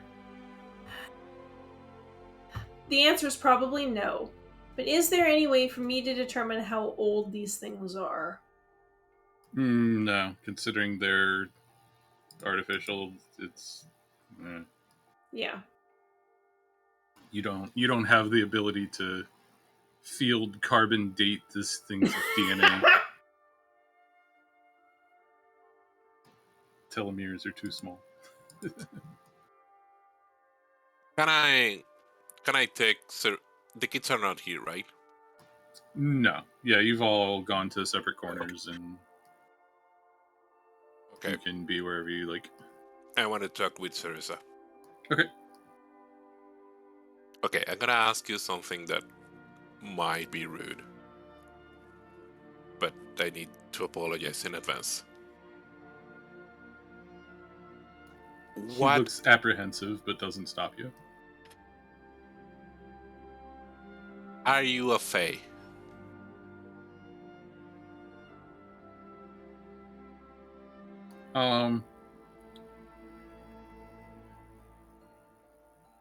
He makes an insight check on you to like figure out why you're asking, I guess. What does he get?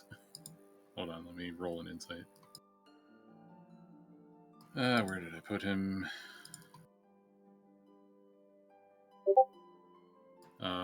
Insight. Oh, he has insight. Cool.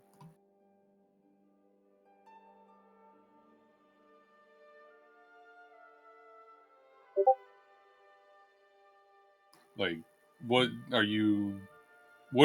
your purpose here? Just curiosity, basically? A face of be honest with me, man. Like, there's no time for games.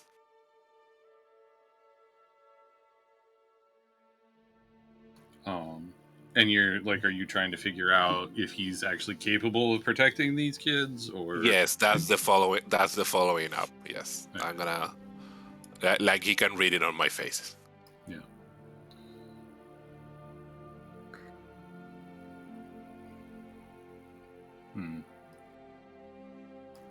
heck does someone respond to that?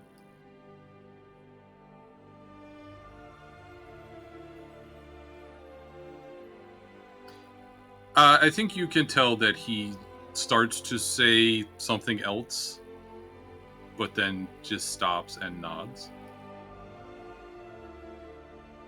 Nods. Yes. Nods, yes. Okay. So, this is not what I expected for us. So sorry. I'm not trying to be disrespectful here. These things pack a punch. Like, we went good here, but if it weren't for us, Iris couldn't like survive 2 of them. What are you gonna do if they come up again? Well, it will be up to them, of course, but we may have to leave until they get larger, more capable of defending. I am powerful in magic, but most of my talents lie in illusion and enchantment, not killing. I can see that. I'm sorry for asking that question then. I feel like it was, I don't know, it was bad manners. So I'm not sure if they're gonna come back. They might not. They might. It's a tough decision to make. I think we have some friends that could make them shelter in the prime world. It's gonna be like a whole shift for them. I don't know if they like mentally will be prepared for that kind of shift. But like are the only friends that I know strong enough to protect them if we get this kind of frontal assault again. He nods and holds a hand up. Yeah, we should bring this to them and see what they want to do, but not tonight. Okay, I'm gonna ask this friend what he thinks first because it's kind of big. Mm-hmm. Okay, and thank you for taking care of them all these years. And I bow. He bows back.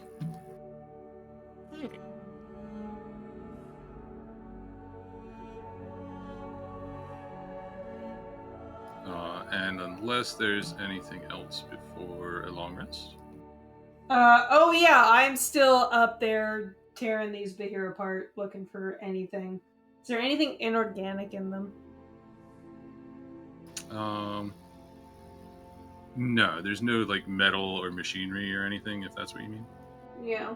Or just anything that like might have come from their creators that we can use to trace back to them. I mean, there's writing all over one of them. Oh shit! I can read all writing. You read all right. What does and how does that ability work? Eyes of the Runekeeper. The same bullshit that Zoe has. I don't know that tells you what it is, just what it says. So That's fine. It's just imbuing the creature with magic, giving it the ability to do like the magical spells that it saw, and giving it extra protection, raising its AC by 2. I see. I don't know if I can like switch between being able to understand it and not.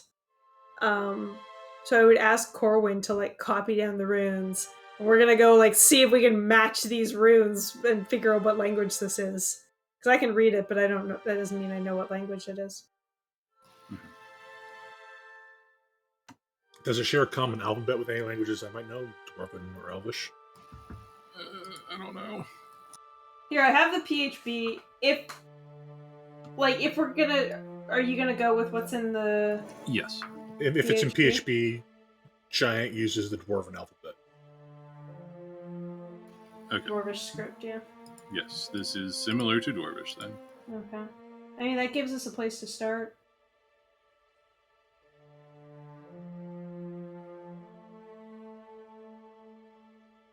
I could ask Metis tonight.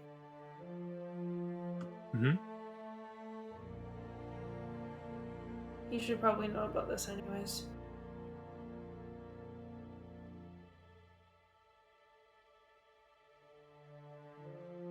Anything else? Oh, what's in their stomachs? What have they been eating? I don't know, man. Have they been eating? I guess is a better question. Yeah. I guess you would find, I don't know, like a deer or something like that. That kind of thing. But they Nothing do abnormal. need to eat. They do need to eat to survive. They do need to eat, yes. Okay.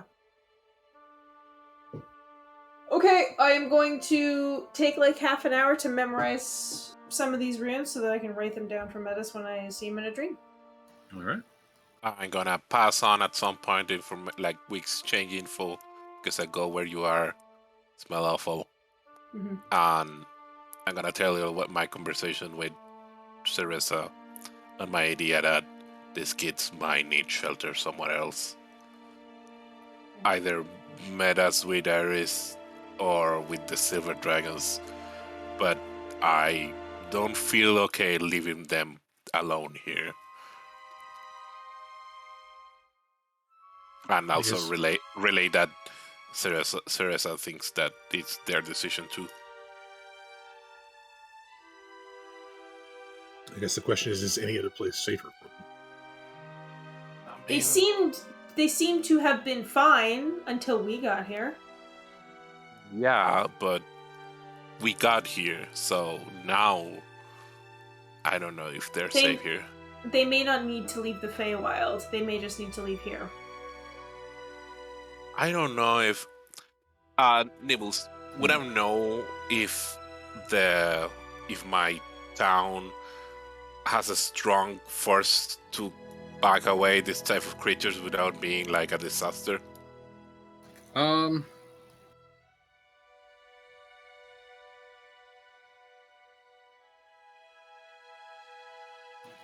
mean, there's not like a standing army. Not at all. Like, I think only if the elders are powerful wizards or something.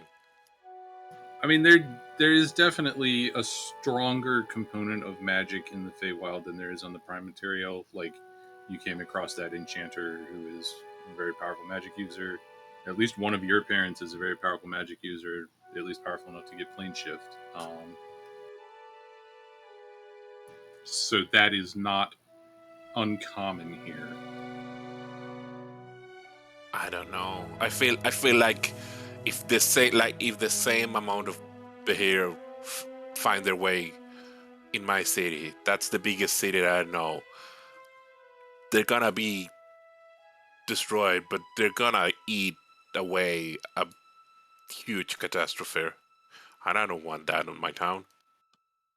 It's also a big what if. Like, Eris is the biggest, baddest copper dragon in the area. Yeah. As far as anybody is concerned, in existence. And they beeline straight for her. If these creatures are designed to hunt them, they're going to take out the biggest threat first. And you saying that if we take Ares away, the kids are going to be fine? I mean, they've been fine. Look at it this way. We killed some of the planes. The kids are fine.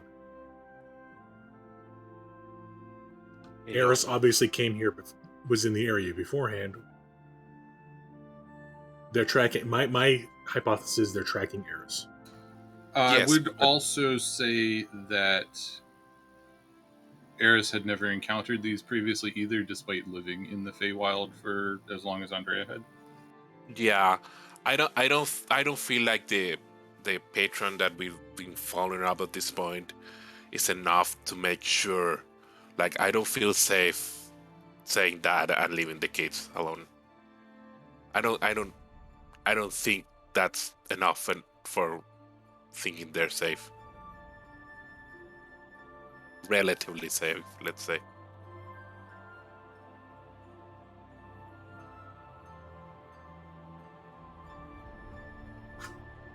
I just don't see a feasible approach to keeping them safe that isn't them coming with us and putting them in more danger, or putting a town in danger, or et cetera, et cetera, et cetera.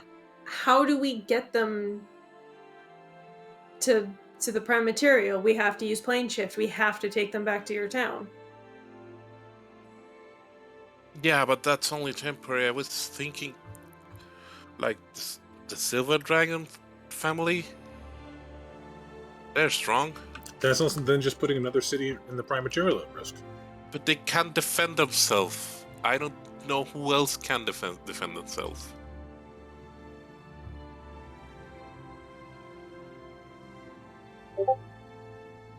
I can't believe I'm going to suggest this. What's wrong with me? Let me talk to Metis and see if we can figure out where these things are coming from. Because it sounds like as long as they're out there... Oh my god, sorry. As long as they're out there, then none of the dragons are safe. Yeah.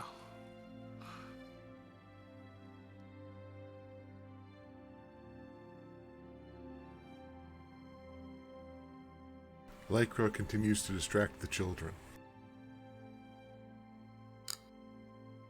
Yeah. This is a huge conjecture, but they didn't come from the plane of air, and we know the storm giants do, right? They could originally be from the plane of air, but we don't know if these air giants, how many generations have been here. Exactly. There might be the storm giants might still be here in the Feywild somewhere, still making these things. But if they're still making these things, like why? If they killed all the dragons. What's the big grudge against the dragons or the copper dragons? Why do wolves eat rabbits? Maybe it's just inherent. Could be. Okay, you know what? I have another stupid idea. I could maybe try and find that storm. Ooh, that's a stupid idea.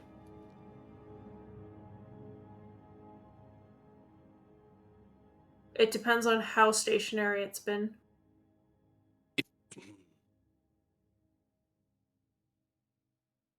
What if you try that at some point? And I think there is value in we staying here a little while at least to read what could be important of the library. It's a defensible position. We know that we can at least fight them off. I will say this: if we plan on tracking where these things came from, the longer we stay here, the harder it's going to be. So you have, I'm going to suggest a couple days at most. You suggesting like just go out there and try to follow their tracks of where they came from? I mean, they're giant creatures. They must have left some sort of trail through the forest, right? You heard them leaving the trail on the way up the mountain, yeah? Yeah. And that's an option too. That's a good idea.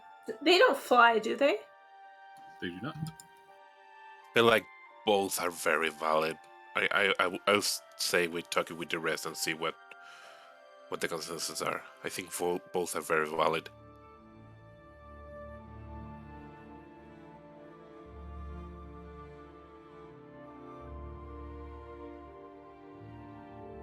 Okay. So the debate continues on into the night, I think. Yeah. We'll go ahead and call it there. Okay. Lycra eventually convinces the children to go to bed and joins the debate because, other than being out of magic, she still has an opinion that, yes, getting them out of here once we know is definitely a good choice. I think you noticed that they, at least tonight, are all sleeping in the same room together. Aww. Is Eris sleeping with them? Big old pile of copper scales. She hasn't gone to bed yet. Yeah, I guess she's. Go ahead. I guess she's in the meeting with us. What opinions she might have? Yeah. We will cover that in 2 weeks. Mm-hmm. How long? All right, there's 2 weeks off. Yeah, 3 weeks. 2 weeks. I mean, 2 weeks off. It's in 3 weeks the next game. Yes. Right. Okay, so 2 skips. I get you. Small table talk thing I just want to make people mindful of. I think the characters have played enough with or been around Core enough to know he does big AoE damage. Can you guys be mindful of where you're positioning yourselves sometimes to give me an opportunity to use those big boom spells? Because quite often you guys are grouping up around a thing and I can't do shit to it other than a cantrip. I will say feel free to point things at Andrea, because I'm very good at deck save and if I take half or none. Yeah, so there are some things that aren't elemental things that I want to do, though, like necrotic and radiant stuff that you can't resist, and that aren't deck saves. Okay, I'll be mindful, but yeah, also it's just a small thing. Like it's just you know, oh, makes sense. The characters have been around each other long enough to know that Corwin does big wide spells. No, makes sense. But also I'll let you know, like, please feel free to do that too. Okay. And on the in-character side of things, Lycra had seen these breathing waves, so she was specifically trying to do the wide thing to avoid people getting overlaps. It's kind of the damned if you do, damned if you don't. Did they do waves last time? This time Cones? they did. They opened the fight with a wave on Clone Lycra. Oh, they do raise lightning. Yeah, they do lines. 5 feet by 20.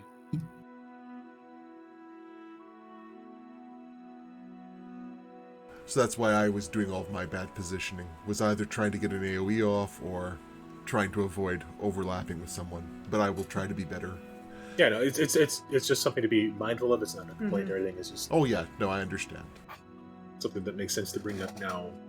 You know, the characters have been together for over a year at this point. I'm just glad I finally got to use my twin spell, because it's kind of difficult for me to use. Twinning Disintegrate is powerful. Yeah, No that kidding. twin Disintegrate was so good. That was like 156 damage. 78 times 2.